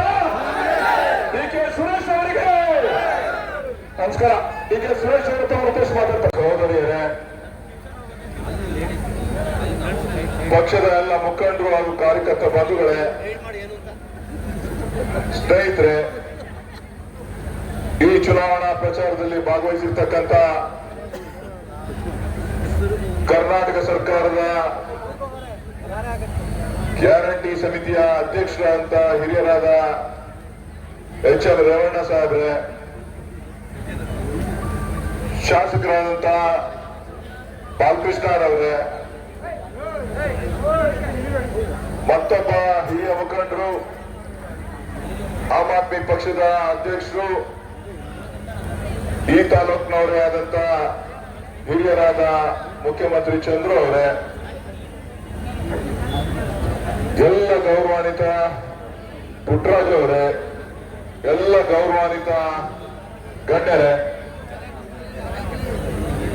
26ನೇ ತಾರೀಕು ನಡೆಯುವಂತಹ ಲೋಕಸಭಾ ಚುನಾವಣೆಯಲ್ಲಿ ಕಾಂಗ್ರೆಸ್ ಪಕ್ಷದ ಅಭ್ಯರ್ಥಿಯಾಗಿ ಹಸ್ತದ ಗುರುತಿಗೆ ತಮ್ಮ ಮತವನ್ನ ಕೇಳಲಿಕ್ಕೆ ನಾನು ಇಲ್ಲಿ ಬಂದಿದ್ದೇನೆ. ಇವತ್ತು ಇಲ್ಲಿ ಆಂಜನೇಯನ ಪಾಲ್ಕಿ ಉತ್ಸವ ನಡೀತಾ ಇದೆ. ಸಂಜೆ ಬೆಳಗ್ಗೆ ತಾನೇ ನಾವು ಇಲ್ಲಿ ಬರೋಕ್ಕಿಂತ ಮುಂಚೆ ಕಷ್ಟವನ್ನ ನಿವಾರಣೆ ಮಾಡಪ್ಪ, ಶಕ್ತಿ ಕೊಡು ಅಂತ ಹೇಳಿ ಆಂಜನೇಯನಿಗೆ ಪೂಜೆಯನ್ನ ಸಲ್ಲಿಸಿ, ವಿನಾಯಕನಿಗೆ ವಿಘ್ನೇಶ್ವರನ್ನ ಸಲ್ಲಿಸಿ ಇವತ್ತು ಇಲ್ಲಿ ಬಂದಿದ್ದೇವೆ. ಕುದೂರು ಅಂತ ಹೇಳಿದ್ರೆ ಬಹಳ ಫೇಮಸ್. ಪರಮ ಪೂಜ್ಯ ಶ್ರೀ ಶ್ರೀ ಶಿವಕುಮಾರ ಸ್ವಾಮೀಜಿಯವರ ಜನ್ಮಸ್ಥಳ ಇದೇ ಭಾಗದಲ್ಲಿ ಇರ್ತಕ್ಕಂಥದ್ದು. ನಮ್ಮೆಲ್ಲರಿಗೂ ಗೊತ್ತಿರ್ತಕ್ಕಂಥ ಸಾಲದ ಮರದ ತಿಮ್ಮಕ್ಕ ಇದೇ ಕ್ಷೇತ್ರದವರು. ಹಾಗೇನೆ ಮಾಗಡಿ ಕೆಂಪೇಗೌಡರು ಕೂಡ ಇದೇ ಕ್ಷೇತ್ರದವರು. ಪರಮ ಪೂಜ್ಯ ಶ್ರೀ ಶ್ರೀ ಬಾಲಗಂಗಾಧರನಾಥ ಸ್ವಾಮೀಜಿ ಕೂಡ ಮಾಗಡಿ ವಿಧಾನಸಭಾ ಕ್ಷೇತ್ರದವರು, ರಾಮನಗರ ತಾಲೂಕಿನವರು. ಸೊ ಎಲ್ಲ ಪುಣ್ಯ ಕ್ಷೇತ್ರಗಳು, ಪುಣ್ಯ ಏನು ದಾನ ಧರ್ಮ ಶಿಕ್ಷಣ ಬದುಕು ಎಲ್ಲವನ್ನು ಕೂಡ ತಿಳಿಸ್ಕೊಟ್ಟಂತ ಮಹನೀಯರ ಕ್ಷೇತ್ರ ಮಾಗಡಿ ಕ್ಷೇತ್ರ. ಇವತ್ತು ಮುಖ್ಯಮಂತ್ರಿ ಚಂದ್ರು ಅವರು ಕೂಡ ಅವ್ರದೇ ಆದಂತ ಒಂದು ಇತಿಹಾಸವನ್ನ ಕರ್ನಾಟಕದಲ್ಲಿ ಕನ್ನಡ ಚಿತ್ರರಂಗದಲ್ಲಿ ಬರೆದು ಜನಮನ್ನಣೆಯನ್ನ ಗಳಿಸತಕ್ಕಂತ ಒಬ್ಬ ನಾಯಕ ನಟರು. ಸೊ ಬಹುಶಃ ಇವರೆಲ್ಲರೂ ಕೂಡ ಇದ್ದಾರೆ. ಇವತ್ತು ನಾನಾದ್ರೂ ತಮ್ಮಲ್ಲಿ ಮನವಿ ಮಾಡೋದಿಷ್ಟೇ, ತಾವೆಲ್ಲರೂ ನನಗೆ ಆಶೀರ್ವಾದವನ್ನ ಮಾಡಿದ್ರಿ. ನಾನು ಕೂಡ ಪ್ರಾಮಾಣಿಕವಾಗಿ ಈ ಕ್ಷೇತ್ರದ ಅಭಿವೃದ್ಧಿಗೆ ಕೆಲಸವನ್ನ ಮಾಡಿದ್ದೇನೆ. ಆರೋಗ್ಯ ಕ್ಷೇತ್ರದಲ್ಲಿ ಬದಲಾವಣೆ ತರಲಿಕ್ಕೆ ಪ್ರಯತ್ನವನ್ನ ಮಾಡಿದ್ದೇನೆ. ಪಂಚಾಯತ್ ವ್ಯವಸ್ಥೆನಲ್ಲಿ ನಿಮಗೆಲ್ಲರಿಗೂ ಕೂಡ ಶಕ್ತಿ ತುಂಬುವಂತ ಕೆಲಸ ಇವತ್ತು ಮನೆ ಮನೆಗೆ ಉದ್ಯೋಗ ಖಾತ್ರಿ ನರೇಗಾ ಯೋಜನೆಯನ್ನ ಕೊಂಡೊಯ್ಯುವಂತ ಕೆಲಸವನ್ನ ಯಶಸ್ವಿಯಾಗಿ ಮಾಡಿದ್ದೇನೆ. ಶಿಕ್ಷಣ ಕ್ಷೇತ್ರದಲ್ಲಿ ಬದಲಾವಣೆಯನ್ನ ತರುವಂತಹ ಕೆಲಸವನ್ನ ಮಾಡಿದ್ದೇನೆ. ಕಂದಾಯ ಇಲಾಖೆಯಲ್ಲಿ ನಿಮ್ಗೆ ಆಗ್ತಾ ಇದ್ದಂತ ತೊಂದರೆಗಳನ್ನ ತಪ್ಪಿಸ್ಲಿಕ್ಕೆ ಕಾರ್ಯಕ್ರಮವನ್ನ ರೂಪಿಸಿದ್ದೇನೆ. ಇವತ್ತು ನೀರಾವರಿಗೆ ಏನು ಈ ಭಾಗದಲ್ಲಿ ಸಮಸ್ಯೆಯನ್ನ ಕುದೂರು ಭಾಗ ಮಾಗಡಿ ತಾಲೂಕು ಎದುರಿಸ್ತಾ ಇತ್ತು. ಇವತ್ತು ರೇವಣ್ಣ ಅವರು ಇಲ್ಲೇ ಇದ್ದಾರೆ. ಶ್ರೀರಂಗಾಯತ ನೀರಾವರಿ ಯೋಜನೆಯನ್ನ ಸನ್ಮಾನ್ಯ ಮುಖ್ಯಮಂತ್ರಿಗಳಂತ ಸಿದ್ದರಾಮಯ್ಯನವರ ಹತ್ರ ಮಾತನಾಡಿ ಮಂಜೂರಾತಿಯನ್ನ ಮಾಡಿಸಿ ಕಾಮಗಾರಿಗೆ ಚಾಲನೆಯನ್ನ ಕೊಟ್ಟಿದ್ವಿ. ಇವತ್ತವರೆಗೂ ಕೂಡ 7 ವರ್ಷ 8 ವರ್ಷ ಆಯ್ತು, ಇನ್ನೂ ಕೂಡ ಪೂರ್ಣಗೊಂಡಿಲ್ಲ. ಇವತ್ತು ಆ ನೀರನ್ನ ತರಬೇಕು ಅಂತ ಹೇಳಿ ಇವತ್ತು ಲಿಂಕ್ ಕೆನಾಲ್ ಅನ್ನ ಕೂಡ ಇವತ್ತು ನಾವು ಮಾಡಿಸುವಂತಹ ಕೆಲಸ ಈಗ ಪ್ರಾರಂಭ ಆಗಿದೆ. ಸೊ ಬಹುಶಃ ಮುಂದಿನ ದಿನಗಳಲ್ಲಿ ಇನ್ನ 1 ವರ್ಷ 1.5 ವರ್ಷದೊಳಗಡೆ ಈ ಕುದೂರಿನ ಕೆರೆಗಳನ್ನ ತುಂಬಿಸ್ತಕ್ಕಂತ ಶ್ರೀರಂಗಾಯತ ನೀರಾವರಿ ಯೋಜನೆ ನೀರನ್ನ ಕೊಡುವಂತ ಕೆಲಸವನ್ನ ಮಾಡ್ತೇವೆ ಅಂತಕ್ಕಂಥ ಮಾತನ್ನ ನಾನು ಈ ಸಂದರ್ಭದಲ್ಲಿ ಹೇಳಲಿಕ್ಕೆ ಬಯಸ್ತೇನೆ. ಕೆಲವರೆಲ್ಲ ಅದೇನೋ ಜನರೇಟರ್ ಕೊಟ್ರೆ ಬರ್ತದೆ, ನೀರೇ ಇಲ್ಲದೆ ಜನರೇಟರ್ ಕೊಟ್ರೆ ಬರ್ತದೆ. ನೀರೇನು ಪವರೇ ಬೇಕಾದ್ರೆ ಕೊಡಿಸ್ತೀನಿ, 1-5 ದಿನದಲ್ಲಿ ಪವರ್ ಕೊಡಿಸ್ತೀನಿ. ಮೋಟ್ರ್ ಆನ್ ಹಾಕ್ಬೇಕಲ್ಲ, ಆನ್ ಆದ್ಮೇಲೆ ನೀರು ಬರ್ಬೇಕಲ್ಲ. ನೀರೆಲ್ಲಿದತ್ತು? ಕುಣಗಲ್ಗೆ ಇನ್ನ ನೀರು ಬಂದಿಲ್ಲ. ಕುಣಗಲ್ಗೆ ನೀರು ಬಂದ್ರೆ ತಾನೇ ನಿಮಗೆ ಶ್ರೀರಂಗಕ್ಕೆ ನೀರು ಬರೋದು ಸಾಧ್ಯ. ಸುಮ್ಮನೆ ಜನರನ್ನ ಬೇರೆ ಭಾಷಣದಲ್ಲಿ ಎತ್ಕಟ್ಟಬೇಕು ಹೇಳ್ಬೇಕು ಅಂತ ಹೇಳಿ ಉದ್ದೇಶದಿಂದ ಪ್ರಚಾರಕ್ಕೋಸ್ಕರ ಅವರ ದಾರಿ ತಪ್ಪಿಸ್ತಕ್ಕಂಥದ್ದು ಎಷ್ಟು ಸರಿ ಅಂತಕ್ಕಂಥದ್ದನ್ನ ತಾವು ತೀರ್ಮಾನವನ್ನ ಮಾಡಬೇಕು. ನಾನು ನಿಮಗೆ ಮಾತನ್ನ ಕೊಡ್ತಾ ಇದ್ದೇನೆ. ಇನ್ನ 1.5 ವರ್ಷ 2 ವರ್ಷದೊಳಗಡೆ ನಿಮಗೆ ಆದಷ್ಟು ಬೇಗ ನೀರನ್ನ ಲಿಂಕ್ ಕೆನಾಲ್ ಆಗಿದ ತಕ್ಷಣ ನೀರು ಕುಡಗಲಿಗೆ ಸಂಪೂರ್ಣವಾಗಿ ಬರ್ತದೆ. ಆಗ ನಿಮ್ಮ ಪಾಲಿನ ನೀರೇನಿದೆ ಆ ನೀರು ಕೂಡ ನಿಮ್ಮ ಎಲ್ಲ ಕೆರೆಗಳನ್ನ ತುಂಬಿಸುವಂತ ಕೆಲಸ ಕಾಂಗ್ರೆಸ್ ಪಕ್ಷದ ನೇತೃತ್ವದಲ್ಲಿ, ಬಾಲಕೃಷ್ಣ ಅವರ ನೇತೃತ್ವದಲ್ಲಿ ಈ ಕ್ಷೇತ್ರದಲ್ಲಿ ನಾವು ಮಾಡ್ತೇವೆ ಅಂತಕ್ಕಂಥ ಮಾತನ್ನ ಈ ಸಂದರ್ಭದಲ್ಲಿ ಹೇಳಲಿಕ್ಕೆ ಬಯಸ್ತೇನೆ. ಇವತ್ತು ಗ್ಯಾರಂಟಿಗಳ ಬಗ್ಗೆ ನಮ್ಮ ಗ್ಯಾರಂಟಿ ಅಧ್ಯಕ್ಷರು ಹೇಳಿದ್ದಾರೆ. ಬಿಜೆಪಿಯವರು ಜೆಡಿಎಸ್ ಅವರು ಗ್ಯಾರಂಟಿ ತಾತ್ಕಾಲಿಕ ಅಂತ ಹೇಳಿ ಬಿಜೆಪಿ ಅಧ್ಯಕ್ಷರು ಹೇಳ್ತಾ ಇದ್ದಾರೆ, ಜೆಡಿಎಸ್ ನ ಅಧ್ಯಕ್ಷರು ಹೇಳ್ತಾ ಇದ್ದಾರೆ ಗ್ಯಾರಂಟಿಯಿಂದ ಹೆಣ್ಣು ಮಕ್ಕಳು ದಾರಿ ತಪ್ಪಿಟ್ಟಿದ್ದಾರೆ ಅಂತ ಹೇಳ್ತಾ ಇದ್ದಾರೆ. ಸೊ ಇವರಿಬ್ಬರ ಮನಸ್ಥಿತಿ ಈ ಗ್ಯಾರಂಟಿಗಳಲ್ಲಿ ಸರಿ ಇಲ್ಲ. ಅಂದ್ರೆ ಗ್ಯಾರಂಟಿ ಕೊಡಬಾರದು ಅಂತಕ್ಕಂಥದ್ದು ಅವರ ಉದ್ದೇಶ. ಆದ್ರೆ ಕಾಂಗ್ರೆಸ್ ಸುದೀರ್ಘವಾದಂತಹ ಚಿಂತನೆಯನ್ನ ಮಾಡಿ ಈ 5 ಗ್ಯಾರಂಟಿಗಳನ್ನ ನಾವು ಅನುಷ್ಠಾನ ಮಾಡಿದ್ದೇವೆ. ಇದು ಕೇವಲ ಚುನಾವಣೆಯನ್ನ ಗೆಲ್ಲಿಗೋಸ್ಕರ ಮಾಡಿದಂತಹ ಗ್ಯಾರಂಟಿಗಳಲ್ಲ. ಇವತ್ತು ಪ್ರತಿಯೊಬ್ಬರ ಕಷ್ಟವನ್ನ ನೋಡಿ ಯಾವ್ಯಾವ ಕ್ಷೇತ್ರದಲ್ಲಿ ಯಾರ್ಯಾರು ಯಾವ್ಯಾವ ರೀತಿಯ ಸಮಸ್ಯೆಯನ್ನ ಎದುರಿಸ್ತಾ ಇದ್ದಾರೆ, ಅದಕ್ಕೆ ಏನು ಮಾಡಬೇಕು ಅಂತ ಹೇಳಿ ಇವತ್ತು ಡಾಕ್ಟರ್ ಪರಮೇಶ್ವರ್ ಅವರ ನೇತೃತ್ವದಲ್ಲಿ ಸಮಿತಿಯನ್ನ ಮಾಡಿ ಈ 5 ಗ್ಯಾರಂಟಿಗಳನ್ನ ಇವತ್ತು ಕರ್ನಾಟಕದಲ್ಲಿ ನಾವು ಅನುಷ್ಠಾನ ಮಾಡಿದ್ದೇವೆ. ಇದು ಕಾಶ್ಮೀರದಿಂದ ಕನ್ಯಾಕುಮಾರಿವರೆಗೂ ಈ 5 ಗ್ಯಾರಂಟಿಗಳು ಇವತ್ತು ಹೆಚ್ಚು ಪ್ರಚಲಿತ ಆಗಿದೆ. ಜನರು ಅದನ್ನ ಉಪಯೋಗಿಸ್ಕೊತಾ ಇದ್ದಾರೆ. ಹಾಗಾಗಿ ನಾನು ತಮ್ಮಲ್ಲಿ ಮನವಿ ಮಾಡೋದಿಷ್ಟೇ, ಬಿಜೆಪಿಯವರ ಮಾತಿಗೆ ಕಿವಿ ಕೊಡಕ್ ಹೋಗ್ಬೇಡಿ. ಗ್ಯಾರಂಟಿ ತಾತ್ಕಾಲಿಕ ಅಲ್ಲ, ಅದು ಪರ್ಮನೆಂಟ್. ಈ 5 ವರ್ಷ ಅಲ್ಲ, ಇನ್ನು 5 ವರ್ಷಗಳ ಕಾಲ, ಒಟ್ಟು 10 ವರ್ಷಗಳ ಕಾಲ ಈ ಗ್ಯಾರಂಟಿಯನ್ನ ನಾವು ಮುಂದುವರಿಸ್ತೇವೆ ಅಂತ ಹೇಳಿ ಸನ್ಮಾನ್ಯ ಸಿದ್ದರಾಮಯ್ಯನವರು ಮತ್ತು ಡಿ ಕೆ ಶಿವಕುಮಾರ್ ಅವರು ಸ್ಪಷ್ಟಪಡಿಸಿದ್ದಾರೆ. ಅವರು ಇವರು ಹೇಳುವಂತ ಕಿಡಿಗೇಡಿಗಳು ಹೇಳ್ತಕ್ಕಂತ ಮಾತುಗಳು, ಜನರಿಗೆ ದಾರಿ ತಪ್ಪಿಸ್ಲಿಕ್ಕೆ ಹೇಳ್ತಕ್ಕಂತ ಮಾತುಗಳು. ಹಾಗಾಗಿ ಇವತ್ತು ನಾನು ಹೇಳೋದಿಷ್ಟೇ, ನಾವು ಕೊಟ್ಟಿರುವಂತಹ ಗ್ಯಾರಂಟಿಗಳನ್ನ ಕಾಂಗ್ರೆಸ್ ಯಾವತ್ತೂ ಕೂಡ ಕೊಟ್ಟಿದೆ ಹೊರತು ವಾಪಸ್ ಕಿತ್ಕೊಳ್ಳೋದು ಇಲ್ಲ. ರೈತರಿಗೆ ಉಚಿತ ಪಂಪ್ ಸೆಟ್ ಕೊಟ್ಟಿದ್ದೀವಿ 10 ಎಕರೆವರೆಗೂ, ಕಿತ್ಕೊಳ್ಳಿಲ್ಲ ನಾವು. ಇವತ್ತು ಬಡವರಿಗೆ ಓಲ್ಡ್ ಏಜ್ ಪೆನ್ಷನ್ ಬರ್ತಾ ಇದೆ, ನಾವು ಯಾವತ್ತೂ ಅದನ್ನು ಕಿತ್ಕೊಂಡಿಲ್ಲ. ಕಾಂಗ್ರೆಸ್ ಭೂಮಿಯನ್ನ ಕೊಟ್ಟಿದೆ, ಉಳುವವನೇ ಭೂಮಿಯ ಒಡೆಯ ಅಂತ ಹೇಳಿ, ಅದನ್ನು ಕೂಡ ನಾವು ಕಿತ್ಕೊಂಡಿಲ್ಲ. ಕಾಂಗ್ರೆಸ್ ಬಡವರಿಗೋಸ್ಕರ ಕಾರ್ಯಕ್ರಮಗಳನ್ನ ಕೊಡ್ತದೆ, ಮಧ್ಯಮ ವರ್ಗಗಳನ್ನ ಕಾರ್ಯಕ್ರಮ ಕೊಡ್ತದೆ. ಇವತ್ತು ನೇಕಾರರಿದ್ದಾರೆ, ಈ ತಾಲೂಕಿನಲ್ಲಿ ಬಹಳಷ್ಟು ಜನ ನೇಕಾರರಿದ್ದಾರೆ. ಅವರು ಬದುಕು ಕಟ್ಕೊಳ್ಳೋದು ಕಷ್ಟ. 10 HP ವರೆಗೂ ಕರೆಂಟ್ ಅನ್ನ ಫ್ರೀ ಆಗಿ ಕೊಟ್ಟಿದ್ದೀವಿ. ಒಬ್ಬರಿಗೆ ಎಷ್ಟು ಉಳಿತದೆ ಅಂತ ಅಂದ್ರೆ ಕನಿಷ್ಠ ಒಂದು ತಿಂಗಳಿಗೆ 7 ರಿಂದ 8 ಸಾವಿರ ರೂಪಾಯಿ 10 ಸಾವಿರ ರೂಪಾಯಿವರೆಗೂ ಆದಾಯ ಉಳಿತದೆ. ಬಿಜೆಪಿಯವರು ಮಾಡಬಹುದಾಗಿತ್ತು ಅಥವಾ ಜನತಾದಳದವರು ಮಾಡಬಹುದಾಗಿತ್ತು.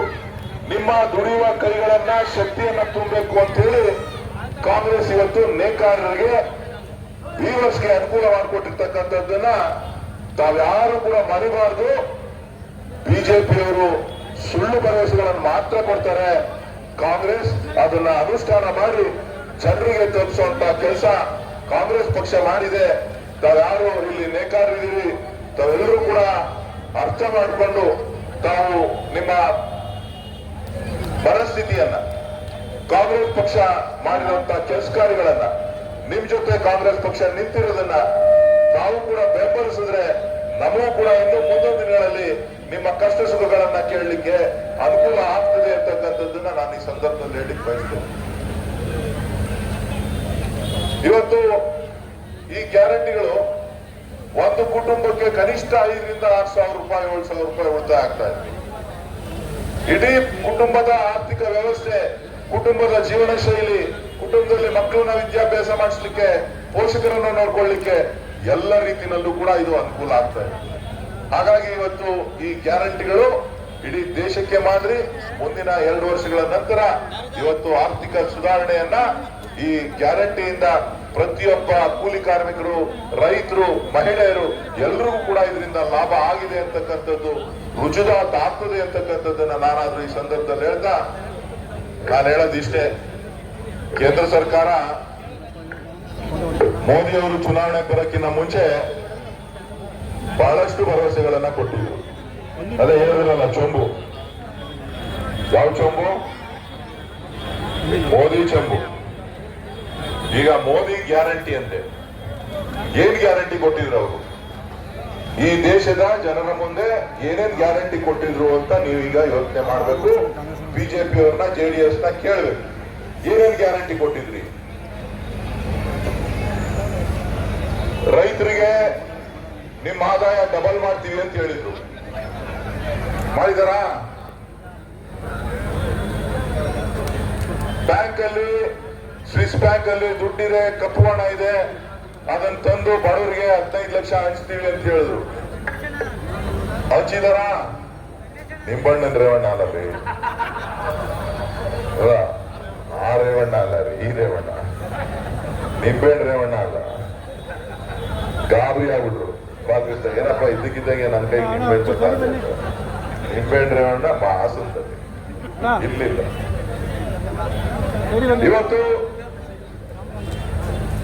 ಇವತ್ತು ಪೆಟ್ರೋಲ್, ಡೀಸೆಲ್, ಪೆಟ್ರೋಲಿಯಂ ಗ್ಯಾಸ್ ಬೆಲೆಯನ್ನ ಕಡಿಮೆ ಮಾಡ್ತೀನಿ, ತಾಯಂದಿರೆಲ್ಲ ಇಲ್ಲಿ ಬಂದಿದ್ದಾರೆ, ಸಿಲಿಂಡರ್ಗೆ ಪೂಜೆ ಮಾಡಿ ಹೋಗಿ ಓಟ್ ಹಾಕಿ ಅಂತ ಹೇಳಿದ್ರು. ಗ್ಯಾಸ್ ಬೆಲೆ 450 ರೂಪಾಯಿ ಇತ್ತು. ಈಗ ಪ್ರಧಾನ ಮಂತ್ರಿಗಳು ಅದ್ರ ಬಗ್ಗೆ ಮಾತಾಡ್ತಾ ಇದ್ದಾರಾ? ಇಲ್ಲ. ನಿಮ್ ಬ್ಯಾಂಕ್ ಅಕೌಂಟ್ ಓಪನ್ ಮಾಡಿಸಿದ್ರು, 0 ಅಕೌಂಟ್, ಜನ್ಧನ್ ಅಕೌಂಟ್ ಅಂತ ಹೇಳಿ, ಆ ಅಕೌಂಟ್ಗೆ ದುಡ್ಡು ಹಾಕಿದ್ರ? ಕೋವಿಡ್ ಸಂಕಷ್ಟದಲ್ಲಿ ನಿಮ್ಮ ಕಷ್ಟಕ್ಕೆ ನೆರವಾದ್ರ? ಹುಡುಗರಿಗೆ ಅಯ್ಯೋ ನಾನು ಕೆಲಸ ಕೊಡ್ಸ್ಬಿಡ್ತೀನಿ, ನಾನು ಕೊಡ್ಸ್ಬಿಡ್ತೀನಿ, 2 ಕೋಟಿ ಕೊಟ್ಬಿಡ್ತೀವಿ ಕೆಲಸ, ಹುಡುಗರಿಗೆ ಕೆಲಸ ಸಿಗ್ತಾ? ಹುಡುಗರಿಗೆ ಪಕೋಡ ಮಾರಿ ಅಂದ್ರು. ಇವತ್ತು ಪ್ರತಿಯೊಂದನ್ನು ಕೂಡ ಸುಳ್ಳನ್ನ ಹೇಳಿ ಇವತ್ತು ಜನರನ್ನ ದಾರಿ ತಪ್ಪಿಸುವಂತ ಕೆಲಸ ಮಾಡ್ತಾ ಇದ್ದಾರೆ. ಈಗ ಅವ್ರೇನ್ ಮಾಡ್ತಾ ಇದ್ದಾರೆ? ಇದನ್ನೆಲ್ಲ ಕೊಡ್ತೀನಿ ಅಂತ ಓಟ್ ಹಾಕ್ಸ್ಕೊಂಡ್ರು. ಕರ್ನಾಟಕದಿಂದ ಬಂದು ಕರ್ನಾಟಕಕ್ಕೆ ಕಳೆದ 10 ವರ್ಷಗಳಲ್ಲಿ ಯಾವ್ಯಾವ ಯೋಜನೆಗಳನ್ನ ಅನುಷ್ಠಾನ ಮಾಡಲಿಕ್ಕೆ ಅವಕಾಶವನ್ನ ಕೊಟ್ಟಿದ್ದಾರೆ. ಈಗ ನೀವೆಲ್ಲ ನೀರಿಗೋಸ್ಕರ ಹೋರಾಟ ಮಾಡ್ತಾ ಇದ್ದೀರಿ, ನೀರಿಲ್ಲ ಅಂತ ಹೇಳ್ತಾ ಇದ್ದೀರಿ. ನೋಡಿ, ಉತ್ತರ ಕರ್ನಾಟಕದಲ್ಲಿ ಕೃಷ್ಣಾ ನದಿ ನೀರನ್ನ ಅನುಷ್ಠಾನ ಮಾಡಲಿಕ್ಕೆ ಅವಕಾಶ ಮಾಡಿಕೊಡ್ಲಿಲ್ಲ. ಹುಬ್ಳಿ ಧಾರವಾಡ ಆ ಭಾಗದಲ್ಲಿ ಮಹದಾಯಿ ಯೋಜನೆಯನ್ನ ಅನುಷ್ಠಾನ ಮಾಡಲಿಕ್ಕೆ ಅವಕಾಶ ಮಾಡಿಕೊಟ್ಟಿಲ್ಲ. ಹುಬ್ಳಿ ಧಾರವಾಡ ಕುಡಿಯೋ ನೀರಿನ ಯೋಜನೆ ಕಳಸಾ ಬಂಡೂರಿ ಯೋಜನೆಯನ್ನ ಅನುಷ್ಠಾನ ಮಾಡಲಿಕ್ಕೆ ಅನುಮತಿಯನ್ನ ಕೊಟ್ಟಿಲ್ಲ. ಚಿತ್ರದುರ್ಗದಲ್ಲಿ ಭದ್ರಾ ಮೇಲ್ದಂಡೆ ಯೋಜನೆಗೆ ಹಣ ಕೊಡ್ತೀವಿ ಅಂತ ಹೇಳಿದ್ರು, ನ್ಯಾಷನಲ್ ಪ್ರಾಜೆಕ್ಟ್ ಅಂತ ಹೇಳಿ ಅದಕ್ಕೆ ದುಡ್ಡು ಕೊಡ್ಲಿಲ್ಲ. ಎತ್ತಿನೊಳಗೆ ಕುಡಿಯೋ ನೀರಿನ ಪ್ರಾಜೆಕ್ಟು ತುಮಕೂರು, ರಾಮನಗರ, ಚಿತ್ರದುರ್ಗ, ಚಿಕ್ಕಬಳ್ಳಾಪುರ, ಕೋಲಾರ, ಬೆಂಗಳೂರಿಗೆ ಕುಡಿಯೋ ನೀರಿನ ಯೋಜನೆ ಅದಕ್ಕೆ ಹಣ ಕೊಡ್ಲಿಲ್ಲ. ನಮ್ಮ ಮೇಕೆದಾಟು ಯೋಜನೆ ಕುಡಿಯೋ ನೀರಿಗೆ ಹೇಮಾವತಿ ನೀರು ಉಳಿತು ಅಂತ ಅಂದ್ರೆ ಈ ಭಾಗಕ್ಕೆ ಹೆಚ್ಚಿನ ನೀರು ಸಿಗ್ತದೆ, ಅದಕ್ಕೆ ಅನುಮತಿ ಕೊಡ್ಲಿಲ್ಲ. ಕರ್ನಾಟಕ ರಾಜ್ಯಕ್ಕೆ ಒಂದೇ ಒಂದು ನೀರಾವರಿ ಯೋಜನೆಗೆ ಅನುಮತಿ ಕೊಡ್ಲಿಲ್ಲ. ಇವತ್ತು ಯಾತಕ್ ಬಂದು ಅವರು ಓಟ್ ಕೇಳ್ತಾ ಇದ್ದಾರೆ? ಇವತ್ತು ನೀವು ತೆರಿಗೆಯನ್ನ ಕಟ್ತಾ ಇದ್ದೀರಿ. ಏನ್ ತೆರಿಗೆ ಮಾಡಿದ್ದಾರೆ? GST ತಂದ್ರು ಜಾರಿಗೆ. GST ತಂದ ಮೇಲೆ ಯಾವ್ದ್ರಲ್ಲಿ ನಿಮಗೆ ಉಳಿತಾಯ ಆಗ್ತಾ ಇದೆ? ಕೂತ್ರು ಟ್ಯಾಕ್ಸು, ನಿಂತ್ರು ಟ್ಯಾಕ್ಸು, ಇಲ್ಲಿ ನೀರ್ ತಗೊಂಡ್ರು ಟ್ಯಾಕ್ಸು, ಅಲ್ಲೋಗಿ ಅಕ್ಕಿ ತಗೊಂಡ್ರು ಟ್ಯಾಕ್ಸು, ಸಕ್ಕರೆ ತಗೊಂಡ್ರು ಟ್ಯಾಕ್ಸು, ಹಾಲು ತಗೊಂಡ್ರು ಟ್ಯಾಕ್ಸು, ಬಟ್ಟೆ ತಗೊಂಡ್ರು ಟ್ಯಾಕ್ಸು. GST ಯನ್ನ ಇವತ್ತು ನಿಮ್ಮ ಮೇಲೆ ಏರಿದ್ದಾರೆ. ಏನೋ ಬಡವರು ಮನೆ ಕಟ್ಕೊಳ್ಳಿ ಅಂತ ಅಂದ್ರೆ 18% ಸಿಮೆಂಟ್ ಮೇಲೆ, ಕಬ್ಬಣದ ಮೇಲೆ 28%, ಸಿಮೆಂಟ್ ಬೆಲೆ 400 ರೂಪಾಯಿ, 250 ರೂಪಾಯಿ ಇತ್ತು, 400 ರೂಪಾಯಿ ಆಗಿದೆ. ಕಬ್ಬಣದ 450, ಕಬ್ಬಣದ ಬೆಲೆ 35,000 ಇತ್ತು, 75,000 ರೂಪಾಯಿ ಆಗಿದೆ. ಚಿನ್ನ ಗ್ರಾಮ್ಗೆ 350 ರೂಪಾಯಿ ಇತ್ತು, ಈಗ 7,500 ರೂಪಾಯಿ ಆಗಿದೆ. ಯಾವ ಬೆಲೆ ಕಮ್ಮಿ ಆಗಿದೆ? ಗೊಬ್ಬರ 1,500 ರೂಪಾಯಿ, 1,600 ರೂಪಾಯಿ DAP, ಯೂರಿಯಾ 300 ರೂಪಾಯಿ, 50 ಕೆಜಿ ಇತ್ತು, 40 ಕೆಜಿ ಮಾಡಿದ್ದಾರೆ. ಯಾವ್ದ್ರಲ್ಲಿ ನಿಮ್ಗೆ ಅನುಕೂಲ ಆಗಿದೆ? ಯಾತಕ್ಕೆ ಬಿಜೆಪಿ ಓಟ್ ಹಾಕ್ಬೇಕು? ಯಾರು ಇದನ್ನ ಪ್ರಶ್ನೆ ಮಾಡ್ತಕ್ಕಂಥವ್ರು? ಇವತ್ತು ಯಾರ ಪ್ರಶ್ನೆ ಮಾಡಕ್ ಹೋಯ್ತು ಅಂತ ಅಂದ್ರೆ ನೀವು ದೇಶದ್ರೋಹಿಗಳು ಅಂತಾರೆ. ಯಾರ ಏನಾರ ಕೇಳ್ತು ಅಂತ ಅಂದ್ರೆ ನೀವು ದೇಶ ವಿರೋಧಿಗಳು ಅಂತ ಹೇಳ್ತಾರೆ. ಯಾರ ಧ್ವನಿ ಎತ್ತಿದ್ರೆ ಅವ್ರನ್ನ ಜೈಲ್ಗೆ ಹಾಕುವಂತ ಪ್ರಯತ್ನ ಮಾಡ್ತಾರೆ. ಇಡೀ ವ್ಯವಸ್ಥೆಯನ್ನ ಇನ್ಕಮ್ ಟ್ಯಾಕ್ಸ್, CBI, EDನ ಇಟ್ಕೊಂಡು ಇವತ್ತು ಪ್ರಜಾಪ್ರಭುತ್ವವನ್ನ ಕೊಲ್ತಕ್ಕಂತ, ಕಗ್ಗೊಲೆ ಮಾಡ್ತಕ್ಕಂತ ಒಂದು ವ್ಯವಸ್ಥೆ ಇವತ್ತು ಈ ದೇಶದಲ್ಲಿ ನಡೀತಾ ಇದೆ. ಸಂವಿಧಾನಕ್ಕೆ ಅಪಾಯ ಬರ್ತಾ ಇದೆ. ಸಂವಿಧಾನವನ್ನ ತಿರ್ಚುವಂತ ಕೆಲಸ ಮಾಡ್ತಾ ಇದ್ದಾರೆ.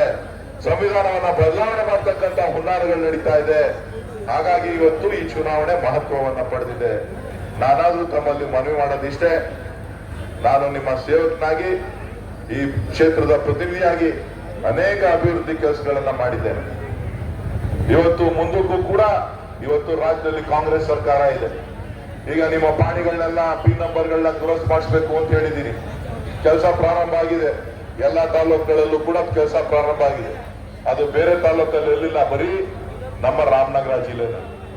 ಆಸ್ತಿಗಳ ಡಿಜಿಟಲೀಕರಣ ಮಾಡಬೇಕು ಅಂತ ಹೇಳಿದ್ರು, ಡಿಜಿಟಲೈಸೇಷನ್ ಮಾಡಬೇಕು ಅಂತ ಆ ಕೆಲಸ ನಡೀತಾ ಇದೆ.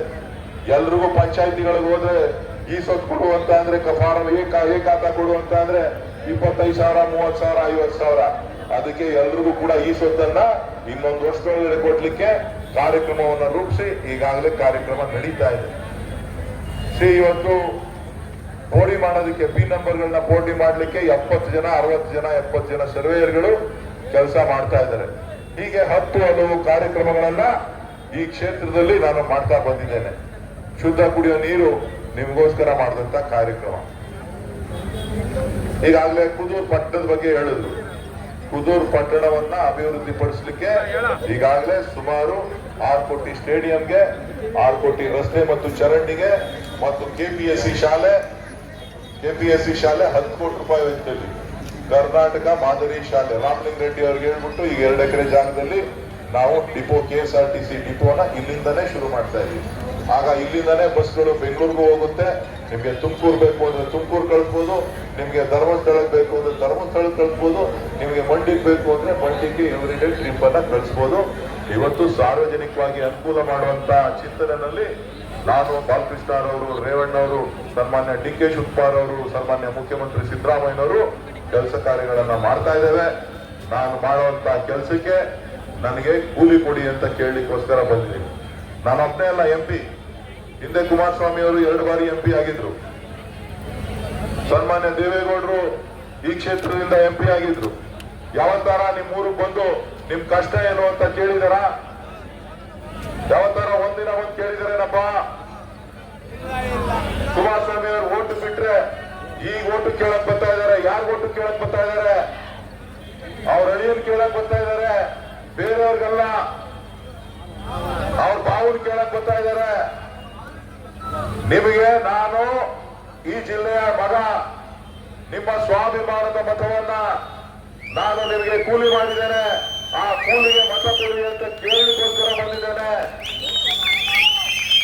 ನಾನು ಕುದೂರಿಗೆ ಇಲ್ಲ ಅಂತ ಅಂದ್ರೂ ನನ್ಗೆ ಎದ್ಮೇಲೆ ವರ್ಷಕ್ಕೆ 4-5-6 ಸಾರಿ ಪ್ರತಿ ಸಾರಿ ಬಂದು ನಿಮ್ ಪಂಚಾಯತ್ ಕೂತ್ಕೊಂಡು ನಿಮ್ ಕಷ್ಟ ಏನು, ನಿಮ್ ಸುಖ ಏನು, ನಿಮ್ ನೀರ್ ಏನಿದೆ, ನಿಮ್ ಲೈಟ್ ಏನು, ನಿಮ್ ರಸ್ತೆ ಏನು, ನಿಮ್ ಆಸ್ಪತ್ರೆ ಏನು, ಟೀಚರ್ ಏನು, ಅಂಗನವಾಡಿ ಏನು, ಕರೋನಾ ಏನ್ ನಡೀತಾ ಇತ್ತು ಎಲ್ಲವನ್ನೂ ಕೂಡ ಕೇಳಿದ್ದೇನೆ, ಮಾಡಿದ್ದೇನೆ. ಬೇರೆ ಯಾರು ಕೂಡ ಮಾಡಲಿಲ್ಲ. ಪಕ್ಕದಲ್ಲಿ ತುಮಕೂರಲ್ಲಿ ಎಂಪಿ ಇದ್ದಾರೆ, ಮಂಡ್ಯದಲ್ಲಿ ಎಂಪಿ ಇದ್ದಾರೆ, ಇನ್ನು ಬೇರೆ ಬೇರೆ ಎಂಪಿ ಇದ್ರು, ಆಗಿದ್ದವ್ರು ಇದ್ದಾರೆ. ಆದ್ರೆ ನಾನ್ ಮಾಡಿರ್ತಕ್ಕಂಥದ್ದು ನಿಮ್ಮ ಹಿತದೃಷ್ಟಿಯಿಂದ ನಿಮ್ಮನ್ನ ನೋಡಿದ್ದೇನೆ. ಪಕ್ಷ ನೋಡ್ಲಿಲ್ಲ, ಜಾತಿ ನೋಡ್ಲಿಲ್ಲ, ಯಾವುದೇ ಧರ್ಮವನ್ನ ನೋಡ್ಲಿಲ್ಲ. ನಾನ್ ನೋಡಿರೋದು ಒಂದೇ ಒಂದು, ಅಭಿವೃದ್ಧಿಯನ್ನ, ಈ ಜಿಲ್ಲೆಯನ್ನ ಅಭಿವೃದ್ಧಿ ಮಾಡಬೇಕು, ಈ ತಾಲೂಕನ್ನ ಅಭಿವೃದ್ಧಿ ಮಾಡಬೇಕು ಅಂತ ಹೇಳಿ ಪ್ರತಿಯೊಂದು ಹಂತಲ್ಲೂ ಕೂಡ ಹಗಲು ರಾತ್ರಿ ಕೆಲಸ ಮಾಡಿದ್ದೇನೆ. ಆ ಕೂಲಿಯ ಮತವನ್ನ ನೀವು ನನಗೆ ಕೊಡಬೇಕು ಅಂತ ಕೇಳಿಕೋಸ್ಕರ ಇವತ್ತು ನಾನು ಬಂದಿದ್ದೇನೆ. ದಯವಿಟ್ಟು ನನ್ನ ಕ್ರಮ ಸಂಖ್ಯೆ 2ನೇ ಕ್ರಮ ಸಂಖ್ಯೆಯ ಹಸ್ತದ ಗುರುತಿಗೆ ತಾವೆಲ್ಲರೂ ಕೂಡ ಮತ ನೀಡಬೇಕು ಅಂತ ಹೇಳಿ ತಮ್ಮಲ್ಲಿ ಕೈ ಮುಗಿದು ಪ್ರಾರ್ಥಿಸ್ತಾ, ಕುದೂರ್ಗೆ ಉಚಿತ ಸೈಟ್ ಕೇಳ್ತಾ ಇದ್ದಾರೆ. ನಾನು ಬಾಲಕೃಷ್ಣ ಅವ್ರಿಗೆ ಹೇಳಿದ್ದೀನಿ, ಏನಂತ ಹೇಳಿದ್ದೀನಿ ಗೊತ್ತಾ? ನೀವ್ ಹಿಂದೆ ಏನು ಕೊಟ್ಟಿದ್ರೋ ಗೊತ್ತಿಲ್ಲ, 10,000 ಸೈಟ್ಗಳನ್ನ ಮಾಗಡಿ ವಿಧಾನಸಭಾ ಕ್ಷೇತ್ರದಲ್ಲಿ ನಾವು ಕೊಡಬೇಕು ಅಂತಕ್ಕಂಥ ಗುರಿಯನ್ನ ಇಟ್ಕೊಂಡು ಕೆಲಸ ಮಾಡ್ತಾ ಇದ್ದೇನೆ. ಅದನ್ನ ಕುದೂರಲ್ಲೂ ಕೂಡ ಮಾಡುವಂತ ಕೆಲಸ, ನಾವು ಜಮೀನನ್ನ ಗುರುತಿಸಿ ಕೆಲಸ ಮಾಡ್ತಾ ಇದ್ದೀವಿ. ಇದು ನಮ್ಮ ಗುರಿ, ಇದು ನಮಗೆ ಬಡವರಿಗೆ ಇರ್ತಕ್ಕಂಥ ಒಂದು ಕಮಿಟ್ಮೆಂಟ್. ಆ ಕಮಿಟ್ಮೆಂಟ್ ಅನ್ನ ನಾವು ತೀರಿಸ್ತೇವೆ ಅಂತಕ್ಕಂಥ ಮಾತನ್ನ ಕುಣಿಗಲ್ನಲ್ಲಿ ಹೇಳಿದ್ದೇನೆ, ಮಾಗಡಿನಲ್ಲಿ ಹೇಳಿದ್ದೇನೆ, ರಾಮನಗರದಲ್ಲಿ ಹೇಳಿದ್ದೇನೆ. ಯಾವ ಶಾಸಕರು ನನಗೆ ಬೆಂಬಲವನ್ನ ಕೊಟ್ಟು ಕೆಲಸಕ್ಕೆ ಪ್ರೋತ್ಸಾಹ ಕೊಡ್ತಾರೆ, ಅದೇ ನನ್ನ ಗುರಿ. ಹೊರತು ರಾಜಕೀಯ ನನ್ನ ಮುಂದೆ ಇಲ್ಲ, ಧರ್ಮ ನನ್ನ ಮುಂದೆ ಇಲ್ಲ, ಪಕ್ಷ ನನ್ನ ಮುಂದೆ ಇಲ್ಲ. ನನಗಿರೋದು ಅಭಿವೃದ್ಧಿ ಒಂದೇ ಇರ್ತಕ್ಕಂಥದ್ದನ್ನ ಈ ಸಂದರ್ಭದಲ್ಲಿ ಹೇಳ್ತಾ, ಇವತ್ತು ಹಾಸನದಿಂದ ಓಟ್ ಕೇಳಕ್ ಬರ್ತಾ ಇದ್ದಾರೆ. ಅವ್ರಿಗೆ ಏನಾರ ಆರೋಗ್ಯ ಬೇಕು ಅಂತ ಅಂದ್ರೆ ಆಸ್ಪತ್ರೆಗೆ ಹೋಗ್ಲಿ, ಆಸ್ಪತ್ರೆ ಕಳಿಸಿ ಆರೋಗ್ಯ ನೋಡ್ಕೊಳ್ಳಿ ಆಸ್ಪತ್ರೆಯವ್ರನ್ನ. ನಾನ್ ನಿಮ್ಮ ಆರೋಗ್ಯ ನೋಡ್ಕೋತೀನಿ, ನಿಮ್ಮ ಮನೆ ಆರೋಗ್ಯ ನೋಡ್ಕೋತೀನಿ, ನಿಮ್ಮ ಮಕ್ಕಳ ಆರೋಗ್ಯ ನೋಡ್ಕೋತೀನಿ, ನಿಮ್ಮ ಭವಿಷ್ಯವನ್ನ ಸೃಷ್ಟಿ ಮಾಡ್ತಕ್ಕಂಥ ಕೆಲಸವನ್ನ ಮಾಡ್ತೀನಿ. ನನಗೆ ಆಶೀರ್ವಾದ ಮಾಡಿ ಅಂತ ಕೇಳಲಿಕ್ಕೋಸ್ಕರ ಬಂದಿದ್ದೇನೆ. ತಾವೆಲ್ಲರೂ ಕೂಡ ನನಗೆ ಆಶೀರ್ವಾದವನ್ನ ಮಾಡಿ ಹಸ್ತದ ಗುರುತಿಗೆ ಮತ್ತೊಮ್ಮೆ ತಾವು ಕಾಂಗ್ರೆಸ್ ಪಕ್ಷಕ್ಕೆ ಆಶೀರ್ವಾದ ಮಾಡಬೇಕು ಅಂತ ಹೇಳಿ ಹೇಳ್ತಾ, ಗ್ಯಾರಂಟಿಗಳು ಹೇಳ್ತಲ್ಲ, 5 ವರ್ಷ ಅಲ್ಲ, ಇನ್ನೂ 5 ವರ್ಷ ಈ ರಾಜ್ಯದಲ್ಲಿ ಕಾಂಗ್ರೆಸ್ ಸರ್ಕಾರ ತಮ್ಮ ಆಶೀರ್ವಾದದಿಂದ ಇರ್ತದೆ. 10 ವರ್ಷಗಳ ಕಾಲ ಈ ಗ್ಯಾರಂಟಿಯನ್ನ ನಾವು ಕೊಡ್ತೇವೆ ಅಂತಕ್ಕಂಥ ಮಾತನ್ನು ಹೇಳಿ ತಮ್ಮೆಲ್ಲರಿಗೂ ಓದಿಸಿ ನನ್ನ ಮಾತನ್ನು ಮುಗಿಸ್ತೇನೆ. ಜೈ ಹಿಂದ್, ಜೈ ಕರ್ನಾಟಕ. ಅದನ್ನ ಅವ್ರಿಗೆ ಮಾಜಿ ಶಾಸಕರಿಗೆ ಈ ಪುಸ್ತಕವನ್ನ ಕಳಿಸೋದ್ರ ಮುಖಾಂತರ ನಾವು ಏನ್ ಕೆಲಸ ಮಾಡಿದ್ದೇವೆ ನಾವು ಎಂಪಿ ಅವರು ಅಂತಕ್ಕಂಥದನ್ನ ಈ ಸಂದರ್ಭದಲ್ಲಿ ಹೇಳ್ತಾ, ದಯಮಾಡಿ ಮಾಧ್ಯಮ ಸ್ನೇಹಿತರು ಇದನ್ನ ಬಿತ್ತರಿಸಬೇಕು ಅಂತ ಮನವಿಯನ್ನ ಮಾಡ್ತಾ, ಇದನ್ನ ಇಲ್ಲಿ ಬಿಡುಗಡೆಯನ್ನು ಕೂಡ ಮಾಡ್ತಾ ಇದ್ದೇವೆ. 6 ತಿಂಗಳಲ್ಲಿ ನಮ್ಮ ಸಾಧನೆ ಅಭಿವೃದ್ಧಿಗೋಸ್ಕರ ಡಿ ಕೆ ಸುರೇಶ್ ಅವರನ್ನ ಬೆಂಬಲಿಸೋಣ. ನಾವೆಲ್ಲರೂ ಒಂದಾಗೋಣ, ಮಾಗಡಿಯ ಸರ್ವಾಂಗೀಣ ಅಭಿವೃದ್ಧಿಗೆ ಮುಂದಾಗೋಣ. ಎಲ್ಲರೂ ಕೂಡ ಇದನ್ನ ನೋಡ್ಬೋದು. ಮಾಜಿ ಶಾಸಕರು ಕೂಡ ಇದನ್ನ ನೋಡಿ ನಮ್ಮ ಪಕ್ಷವನ್ನು ಬೆಂಬಲಿಸಬೇಕು ಅಂತ ಹೇಳಿ